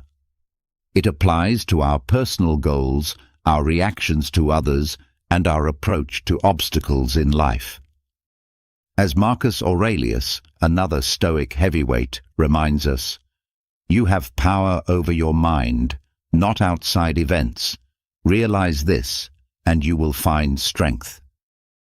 So next time you find yourself getting worked up over something outside your control, remember these wise words from our Stoic friends. Ask yourself, is this within my control? If it's not, let it go. Focus on your reaction, your mindset, and your actions. This simple shift can have a profound impact on your stress levels and overall happiness. It's not always easy, but it's worth practicing every day. Remember, it's about progress, not perfection. And as we learn to focus more on what's in our control, we'll find ourselves not just surviving life's challenges, but thriving in spite of them. Stoicism teaches us the art of embracing obstacles as opportunities. It sounds counterintuitive, right? Most of us are programmed to view obstacles as just that, barriers to our success and happiness. But Stoics like Marcus Aurelius, Seneca, and Epictetus flip this narrative on its head. Embracing obstacles as opportunities. They tell us when life throws you a curveball, instead of asking, "Why me?" ask, "What can I learn?" This is a game changer. Marcus Aurelius, the Roman emperor and a Stoic philosopher, penned in his personal writings, "The impediment to action advances action. What stands in the way becomes the way." What he means here is that every obstacle, no matter how daunting, not only tests our resilience, but also teaches us valuable lessons. It's about finding the silver lining in tough situations and using it to fuel our growth. This perspective isn't just ancient philosophy. It's backed by modern thinkers too. The famous psychologist Carl Jung said, "What you resist persists." By fighting against obstacles, we give them more power over us, but by accepting and learning from them, we can overcome them. This Stoic mindset is about transforming challenges into stepping stones towards becoming stronger and wiser. Let's make it practical. Say you're facing rejection from job applications. It's easy to fall into a spiral of self-pity and doubt, but what if you viewed each rejection as feedback? Maybe there's a skill you need to improve or a new strategy for your job search. That shift in perspective can turn a series of rejections into a path for professional development. Another example is personal conflicts. They're uncomfortable and stressful, but they also offer a chance to practice patience, empathy, and communication skills. Every disagreement is an opportunity to understand different viewpoints and to refine our conflict resolution abilities. The essence of embracing obstacles as opportunities lies in asking ourselves, what can this situation teach me? Instead of being passive victims of circumstance, we become active learners and problem solvers. This doesn't mean that facing obstacles becomes easy, but it does mean that we approach them with a mindset geared towards growth and learning. Epictetus once said, "It's not what happens to you, but how you react to it that matters." This is the heart of Stoicism. It's about seeing beyond the immediate pain or frustration of an obstacle and finding the lessons and opportunities it presents. So when you're faced with a challenge, big or small, try to pause and reframe it. Ask yourself what you can learn from the situation and how it can make you stronger and wiser. Remember, obstacles aren't just hurdles to overcome, they're opportunities to grow. By adopting this Stoic mindset, we can navigate life's ups and downs with more grace, resilience, and wisdom. It's something we hear about all the time, right? Live in the now. But what does that really mean, and why is it so important? Living in the present moment is about fully embracing and experiencing where you are at this very second, not letting your mind wander off to the worries of tomorrow or the regrets of yesterday. It's about realizing that life, with all its beauty, challenges, and surprises, happens in the now. This concept isn't new. It's been a cornerstone of Stoic philosophy, echoed by great minds like Marcus Aurelius, Seneca, and Epictetus. And it's been reiterated by modern psychologists and thinkers. Let's start with the Stoics. Marcus Aurelius once said, "Do not dwell in the past. Do not dream of the future." Living in the present moment. Concentrate the mind on the present moment. He understood that the power of living in the present lies in its ability to ground us, to clear our minds of distractions, and to allow us to appreciate the richness of life as it unfolds. But why is it so hard to stay present? Our minds are often cluttered with thoughts, worries about what's next, or replaying things that have already happened. This constant mental noise pulls us away from the beauty and potential of the here and now. As the famous psychologist Carl Jung put it, the least of things with a meaning is worth more in life than the greatest of things without it. Living in the present moment gives meaning to the small everyday experiences, enriching our lives beyond measure. Aristotle talked about the importance of being mindful of the present to achieve eudaimonia, a state of being happy, healthy, and prosperous. He believed that by focusing on the here and now, we could live a virtuous life, making the most of our human experience. So how can we practice living in the present? It starts with mindfulness, the art of paying attention to the present moment without judgment. When you eat, savor each bite. When you walk, notice the feeling of the ground under your feet. Listen actively when someone is speaking to you instead of planning what you're going to say next. These simple acts of mindfulness bring us back to the present, making our lives richer and more meaningful. Seneca offered this wisdom: true happiness is to enjoy the present without anxious dependence upon the future. He understood that anxiety about what's to come or what has been only serves to diminish our happiness in the now. Living in the present isn't about ignoring the future or forgetting the past. It's about finding a balance where we learn from our past and plan for our future without letting those activities consume our present. It's in this balance that we find peace and contentment. Remember, every moment is an opportunity to reset and refocus on the now. It's in the present that we live, love, and make memories. So let's make a conscious effort to be more present in our lives. Let's cherish the now, for this moment right here is where life truly happens. I know the word self-discipline might bring to mind images of rigid schedules and a life devoid of fun, but let's reshape that picture together. Self-discipline is not about restricting your life.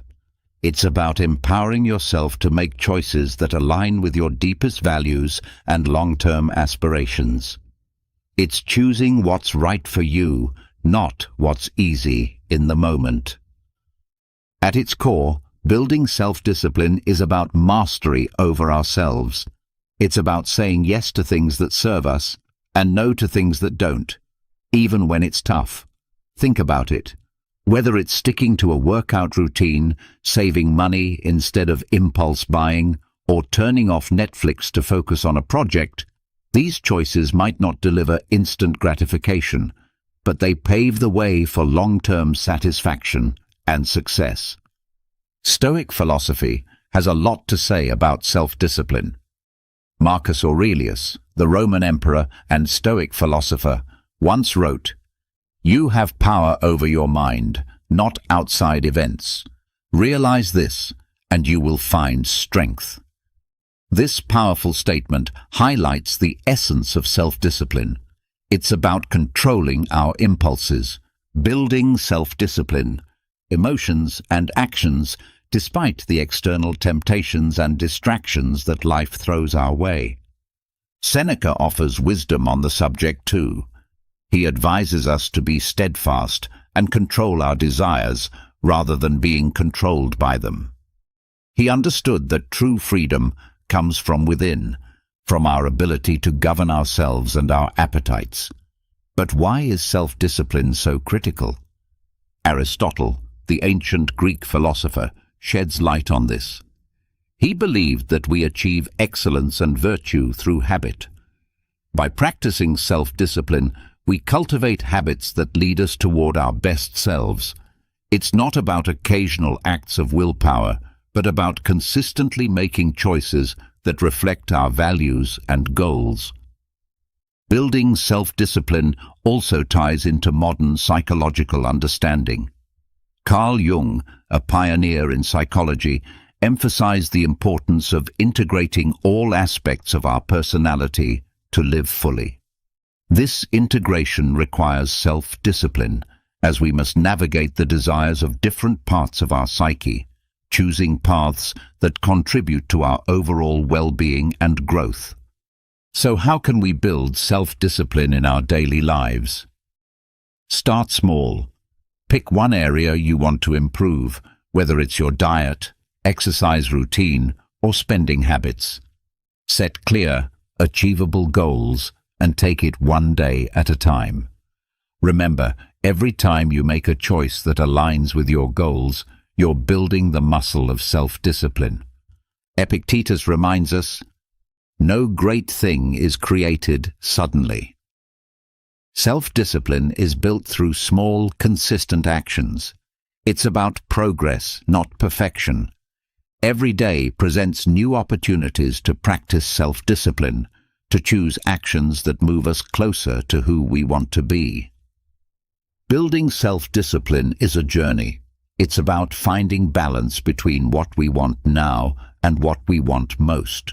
It's about making choices that might be hard in the moment, but will bring us closer to our goals, happiness, and peace in the long run. So let's commit to this journey together, supporting one another in choosing what's right, not what's easy. Remember, in the realm of self-discipline lies the path to achieving our dreams and living a life we truly love. When life throws its curveballs, we all experience a whirlwind of emotions. Feeling angry, sad, or frustrated is a natural part of being human. But here's the kicker. It's not just about the emotions we feel, it's about how we handle them. That's where the magic of emotional resilience comes in. Emotional resilience is like this superpower that allows us to navigate through life's storms with grace and come out stronger on the other side. It's about acknowledging our emotions, understanding them, and then taking positive steps to move forward rather than being swept away by the tide of our feelings. The Stoics had a lot to say about this.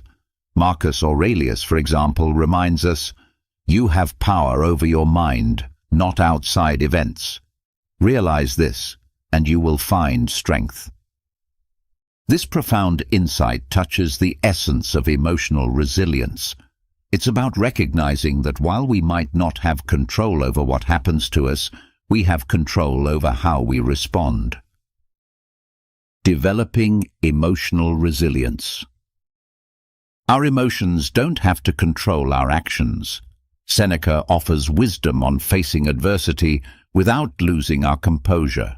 He teaches that life's hardships are tests of our character and resilience. By facing our feelings with understanding and patience, we can grow wiser and more robust. But how do we develop this emotional resilience? It starts with self-awareness. Being mindful of our emotions and reactions helps us understand ourselves better. It's okay to feel what we're feeling, but instead of reacting impulsively, we can choose to respond in a way that aligns with our values and long-term well-being. Aristotle spoke about the golden mean, finding the balance between excess and deficiency. This concept applies beautifully to emotional resilience. It's about finding a balanced response to our emotions, not suppressing them or letting them overpower us. Carl Jung, a pioneer in psychology, emphasized the importance of integrating all aspects of our psyche to achieve wholeness. Part of this process involves confronting our emotions, understanding them, and learning from them. This is at the heart of developing emotional resilience. So what can you do when you're in the grip of strong emotions? First, give yourself permission to feel. Acknowledge your emotions without judgment. Then, take a step back and try to understand what triggered these feelings. This reflection can provide valuable insights into your emotional patterns and triggers. Epictetus said, "It's not what happens to you, but how you react to it that matters." This is a powerful reminder that our reactions to our emotions can shape our experiences. Instead of being reactive, we can choose to respond in a way that is constructive and healing. Developing emotional resilience is a journey. It involves practicing mindfulness, self-reflection, and patience. It's about building a toolkit of coping strategies like journaling, talking to a trusted friend, or practicing relaxation techniques. Most importantly, it's about treating yourself with kindness and compassion as you navigate through your emotions. Emotional resilience is not about never feeling negative emotions. It's about learning to ride the waves of those emotions with grace and coming out on the other side stronger and more self-aware. By developing emotional resilience, we empower ourselves to face life's challenges with courage and poise. Let's embrace this journey together, supporting each other in becoming more emotionally resilient and ultimately living a more fulfilling life. The Stoics, including great minds like Marcus Aurelius, Seneca, and Epictetus, used this concept not to create fear, but to inspire a deeper appreciation for every moment. They believed that by keeping the inevitability of death in mind, we would live more fully, consciously, and with gratitude for the present. Marcus Aurelius, in his Meditations, often reflected on the transience of life, encouraging us to live in a way that's true to our values and to make the most of the time we're given. You could leave life right now. Let that determine what you do and say and think, he wrote. This isn't about being morose. It's a call to action, a reminder to focus on what truly matters. Memento mori, remember you will die. To let go of petty concerns and to live with purpose and integrity. Seneca too spoke about the shortness of life, urging us not to waste time on trivialities, but to focus on creating a meaningful existence. He believed that being mindful of death encourages us to live more wisely and to cherish our relationships and experiences. Epictetus emphasized the importance of focusing on the present and making the best use of our time.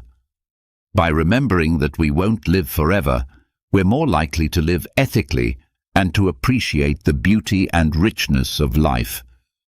But how can we incorporate memento mori into our own lives without it feeling like a dark cloud over our heads? It starts with shifting our perspective. Instead of seeing the awareness of death as something fearful, we can view it as a powerful motivator to live our lives to the fullest. It's about embracing the present, not postponing our dreams or happiness for some undefined future that's not guaranteed. Think about the things you've been putting off. Maybe it's pursuing a passion, reconnecting with loved ones, or simply taking time to appreciate the small joys of everyday life. Memento mori reminds us not to take our time for granted. It encourages us to live more authentically, to say what we mean, to love openly, and to be present in our lives. This concept also teaches us to appreciate the impermanence of life, which in turn deepens our gratitude for the moments we have. When we remember that our time is limited, we're more likely to cherish our experiences, to live more mindfully, and to express our gratitude for the people and moments that enrich our lives. So let's use memento mori not as a source of fear, but as a catalyst for growth, gratitude, and a deeper appreciation of life. Let it remind us to make choices that align with our deepest values, to cherish our relationships, and to savor the beauty of the present moment. Remembering that we will die one day encourages us to live more fully today. In embracing memento mori, we find a powerful reminder to live not in fear of death, but in celebration of life. Let's make every moment count, not because we're afraid of its end, but because we're in love with life itself. Let's live in a way that when our time does come, we can look back with no regrets, knowing we lived fully, loved deeply, and appreciated the incredible journey that life is. It's fascinating how such a simple concept can have a profound impact on our lives. It's about shifting our focus to what we have rather than dwelling on what we're missing. This practice can be a real game changer, especially on those days that feel like an uphill battle. The Stoics, wise as they were, had a lot to say about gratitude. They believed that happiness doesn't come from having more, but from appreciating what we already have. Marcus Aurelius often wrote about the importance of focusing on the present and finding joy in the simple things. He said, "When you arise in the morning, think of what a precious privilege it is to be alive, to breathe, to think, to enjoy, to love." This is gratitude in its purest form, recognizing the value of life itself and the many gifts it offers us each day. Practicing gratitude. Seneca talked about how our desires can lead us astray, always chasing after more and never finding true satisfaction. He suggested that by focusing on what we have and understanding that the best things in life are already within our grasp, we can find real contentment. Epictetus, known for his practical approach to Stoic philosophy, encouraged his followers to appreciate their current circumstances, whatever they might be. He believed that by accepting and finding value in our present situation, we could live a more fulfilled life. But how do we practice gratitude, especially when life throws curveballs our way? It starts with making it a daily habit. Each morning or evening, take a moment to reflect on 3 things you're grateful for. It could be as simple as a warm cup of coffee, a conversation with a friend, or the beauty of a sunset. This practice helps to rewire our brains to focus on the positive, boosting our mood and overall outlook on life. Gratitude also means embracing the challenges and finding lessons within them. Instead of asking, "Why is this happening to me?" we can ask, "What can I learn from this?"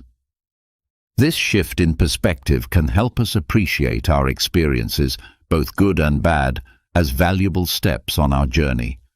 Moreover, practicing gratitude helps us build stronger connections with others. By expressing appreciation for the people in our lives, we not only brighten their day, but also strengthen our relationships. A simple thank you can go a long way in showing someone that they're valued and loved. Aristotle spoke about the importance of recognizing the good in our lives and striving for a virtuous life. He believed that gratitude was a key part of achieving eudaimonia, or true happiness, as it allows us to appreciate the goodness around us and within ourselves. Even modern psychology supports the benefits of gratitude. Studies have shown that people who practice gratitude regularly experience less anxiety, sleep better, and have a more positive outlook on life. It's like Carl Jung said, the word happiness would lose its meaning if it were not balanced by sadness. By acknowledging and being grateful for the full spectrum of our experiences, we find a deeper, more authentic form of happiness. So let's make gratitude a cornerstone of our daily lives. Let's celebrate the small victories, cherish the moments of connection, and find joy in the simple pleasures. By focusing on what we have, not what we're missing, we can cultivate a sense of abundance and happiness that shines from within. Remember, it's not happiness that brings us gratitude. It's gratitude that brings us happiness. Let's fill our glasses half full, raise them high, and toast to the beauty of gratitude in our lives. Cheers to finding the silver lining, even on the cloudiest of days. The Stoics had a profound understanding of personal excellence. They believed that excellence, or virtue, is the sole good, and that everything we do should aim towards living a virtuous life. Marcus Aurelius, for instance, is a prime example of someone who strived for personal excellence. He once said, "Waste no more time arguing about what a good man should be. Be one." This simple yet powerful statement encapsulates the essence of personal excellence. It's about embodying the values we admire and striving to live by them every day. Focusing on personal excellence. Seneca emphasized the importance of self-improvement and learning. He advocated for a life lived in accordance with nature and reason, suggesting that true excellence comes from within and is reflected in our actions and choices.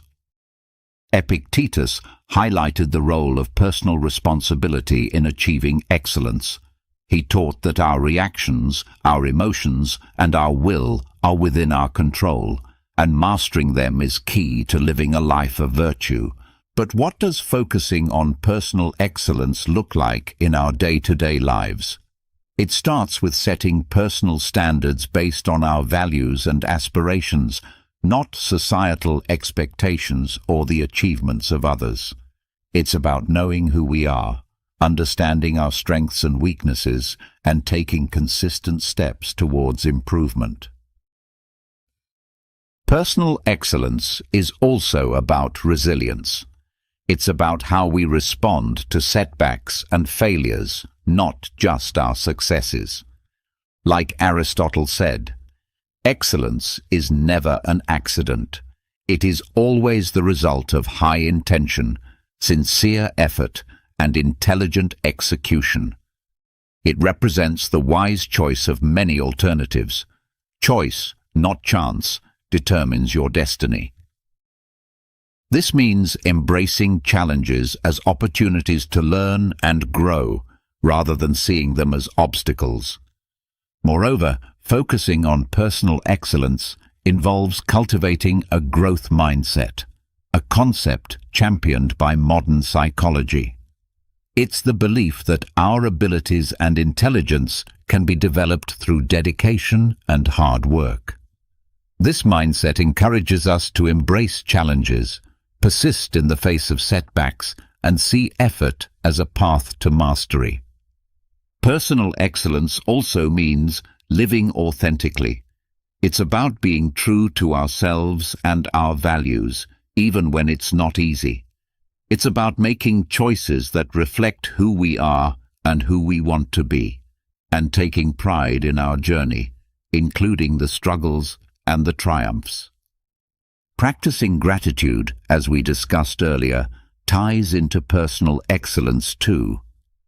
By appreciating what we have and where we are on our journey, we foster a positive outlook that supports our growth and well-being. So let's commit to focusing on personal excellence. Let's set our own standards, embrace our unique paths, and take pride in our progress. Remember, it's not about being perfect. It's about being proud of who we are and how we live. It's about celebrating our efforts, learning from our experiences, and always striving to be the best versions of ourselves. Together, let's make personal excellence not just a goal, but a way of life. In a world saturated with social media, where likes, follows, and comments often dictate our self-worth, it's easy to fall into the trap of valuing ourselves through the lens of others' opinions. But here's a liberating truth. Your worth isn't based on external validation. It's about being true to yourself, embracing your authenticity, and living in alignment with your values. The Stoics, those ancient philosophers we keep turning to for timeless wisdom, had a lot to say about this. They taught that our inner peace and freedom come from focusing on what's within our control, our actions, our thoughts, our integrity, not the fluctuating opinions of others. Not caring what others think. Marcus Aurelius wisely stated, "I have often wondered how it is that every man loves himself more than all the rest of men, but yet sets less value on his own opinion of himself than on the opinions of others." This striking observation highlights the paradox many of us live with, valuing others' judgments over our own self-assessment. Seneca echoed this sentiment by emphasizing the importance of living a life true to oneself, not one shaped by the expectations or approval of others. He believed that true contentment comes from within, from living a life that's congruent with our principles and values. Epictetus taught that worrying about others' opinions is outside our control and therefore not worth our energy. He encouraged focusing instead on our own actions and on living virtuously, as that's where our true power lies. So how can we start caring less about what others think and more about being true to ourselves? First, it's about understanding that you are the author of your life story. You have the power to define your worth, not society, not your social media followers, nor the people around you. It's about grounding your self-esteem in who you are, the values you stand for, the kindness you spread, and the effort you put into being your best self. Second, practice self-reflection. Ask yourself, whose life am I living? Am I making choices based on my desires, or am I trying to fit into someone else's mold? Reflecting on these questions can help realign your actions with your true self. Third, embrace vulnerability. Being true to yourself means being open about your flaws and all, understanding that perfection is an illusion. It's okay to be a work in progress, making mistakes and learning from them. This authenticity attracts the right people into your life, those who appreciate the real you. Moreover, remember the words of Aristotle, who spoke about the golden mean, finding balance in life. Applying this to our concern for others' opinions, it's about finding a healthy balance between considering constructive feedback and maintaining our autonomy and self-worth. Incorporating a Stoic mindset into our lives means understanding that our worth is determined by our virtues, our actions, and our commitment to living a meaningful life, not by external accolades or approval. It's about building a strong inner fortress that remains unshaken by the fleeting opinions of others. Let's commit to valuing ourselves for who we truly are, not for the likes, follows, or approval we receive. Let's be courageous in our authenticity, living lives that resonate with our deepest truths.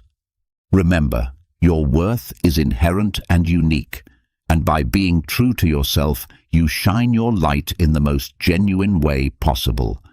Let's not just navigate life, but thrive in it, with the confidence that comes from knowing we are living authentically, aligned with our values and true to ourselves. Here's the thing. Accepting change is not just necessary, it's vital for our growth and happiness. The reality is, the only constant in life is change. Learning to go with the flow and embrace life's inevitable shifts makes navigating through them less scary and more of an adventure. The Stoics, accepting change, had an incredibly healthy perspective on change. They saw it as a natural part of the universe's rhythm. Marcus Aurelius said, "Accept whatever comes to you woven in the pattern of your destiny, for what could more aptly fit your needs?" This profound acceptance of change as part of the fabric of life helps us understand that each change, whether we perceive it as good or bad, has its place in our story. Seneca taught that becoming too attached to our current circumstances can lead to disappointment, because inevitably those circumstances will change. He advised us to be flexible and to understand that change is not just a part of life, but a necessary component of our personal development and happiness. Epictetus encouraged us to distinguish between what we can control and what we can't. He pointed out that while we can't control external events, we can control our attitudes towards them. This mindset is incredibly empowering when it comes to dealing with change. It's about focusing on our responses, finding the opportunities for growth within the change, and moving forward with resilience. But how can we become more accepting of change? First, by acknowledging that change is inevitable. It's the natural order of things. Everything around us is in a constant state of flux. Seasons change, people come and go, and our very cells are renewing themselves as we speak. Embracing change means embracing life itself. Second, by practicing mindfulness. Being present in the moment allows us to appreciate our current experiences without clinging to them.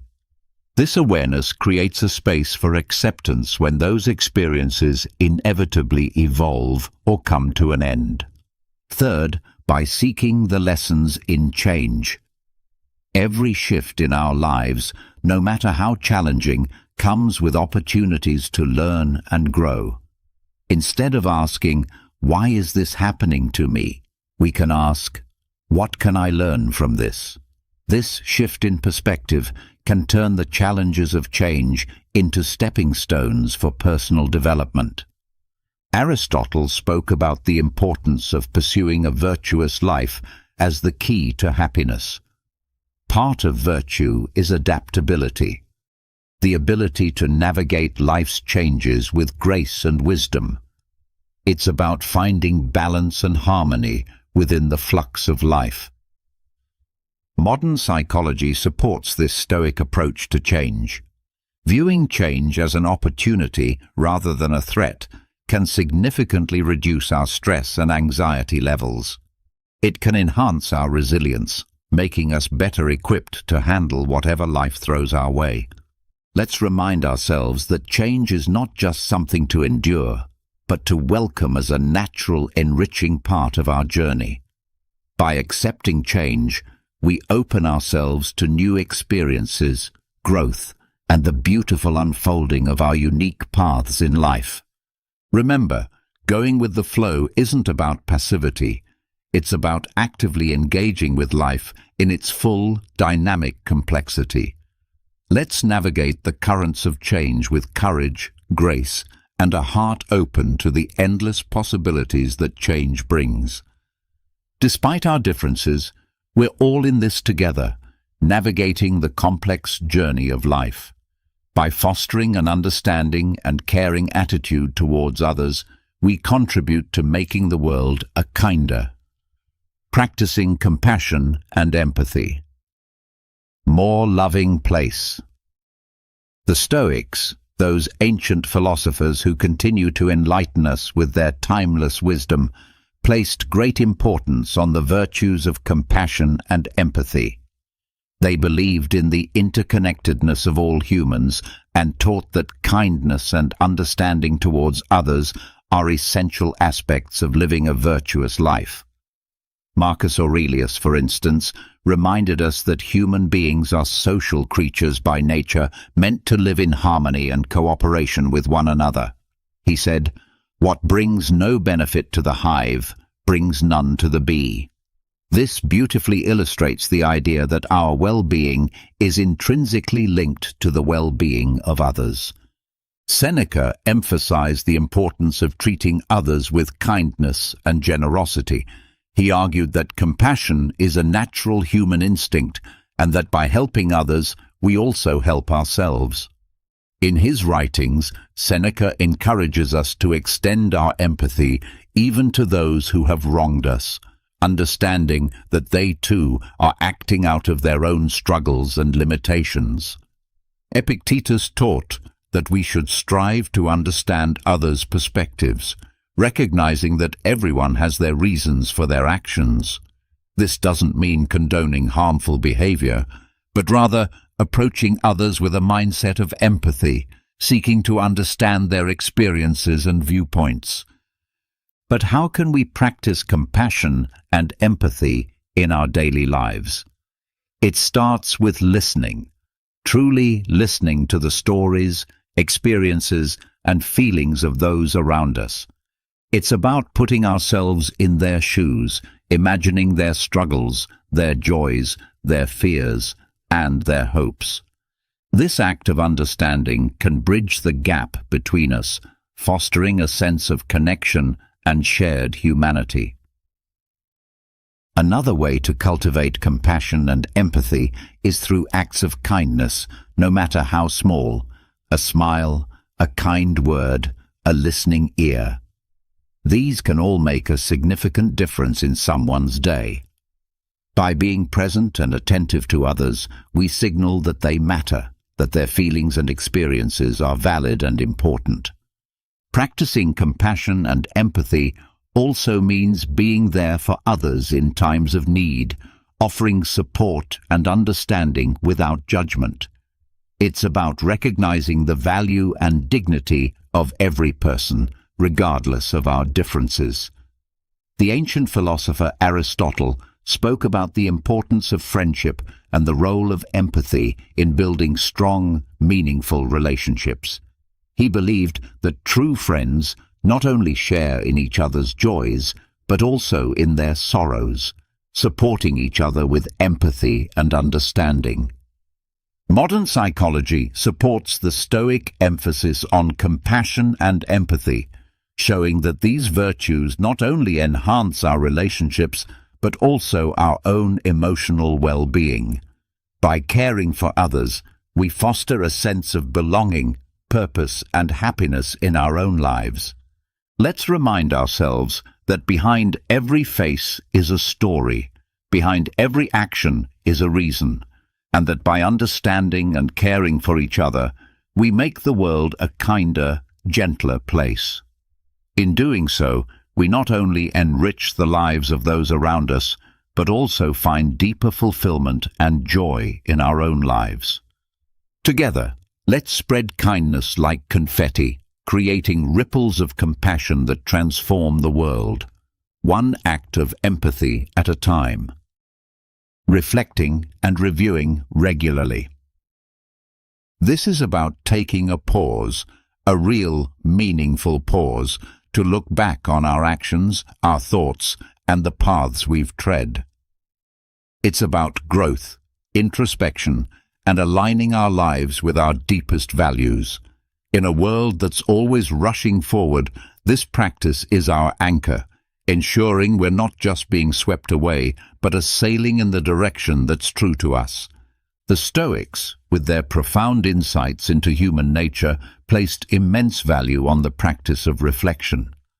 Marcus Aurelius, in his personal writings, which we now treasure as meditations, offered a model of this practice. He didn't just rule an empire.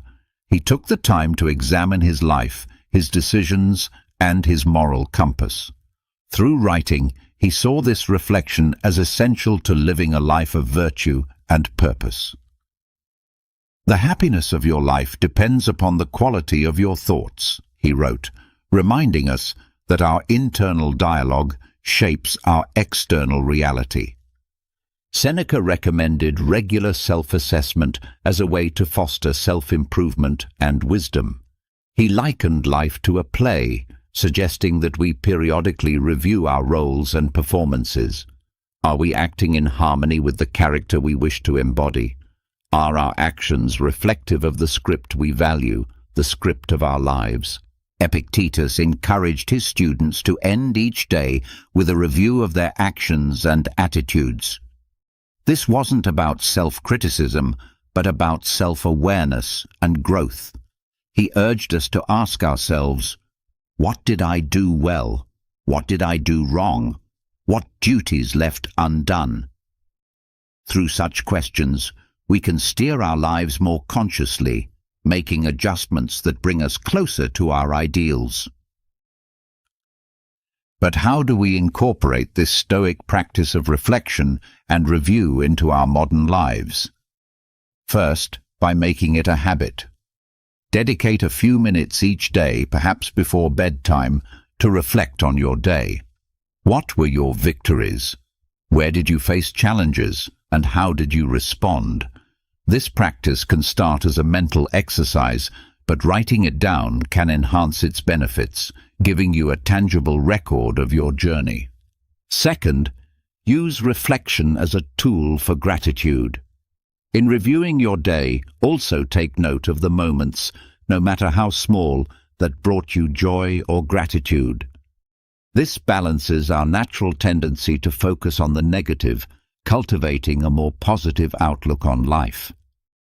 Third, approach this practice with kindness. Reflection is not about berating yourself for mistakes, but about recognizing them as opportunities for learning and growth. Be as understanding and supportive to yourself as you would be to a dear friend. Aristotle spoke about the importance of living a reflective life. He believed that true wisdom comes from understanding ourselves, our actions, and our place in the world.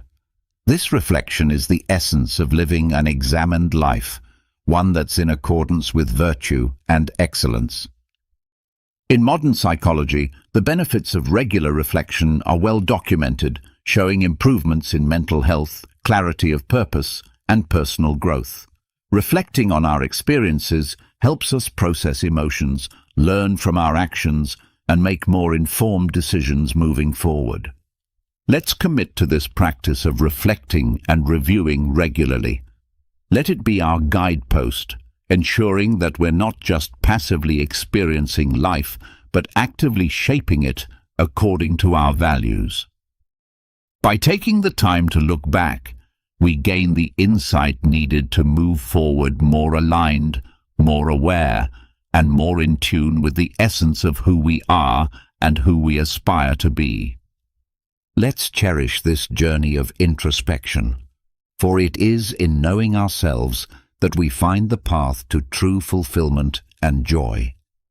Each of these lessons from Stoicism isn't just ancient wisdom. They're life hacks that can help us deal with stress, make better decisions, and find peace in chaos. Remember, it's not the challenges along the way that define us, but the strength we find in facing them, the wisdom we gather, and the compassion we share. Each step, each reflection, each act of kindness is a brushstroke in the masterpiece that is your life. So let's not just exist, let's live vibrantly, purposefully, authentically. As we part ways today, I encourage you not to let the inspiration end here. On the screen, you'll find a playlist that's a treasure trove of wisdom, stories, and strategies to help you navigate life's twists and turns with grace and resilience. Click on it, dive deeper, and continue to sculpt the most authentic version of yourself. Together, let's keep growing, keep reflecting, and keep embracing the beautiful complexity of life. Thank you for sharing this time with me. Until we meet again, remember to live not just for the applause, but for the cause of being your most genuine self. Take care and see you on the next step of our journey.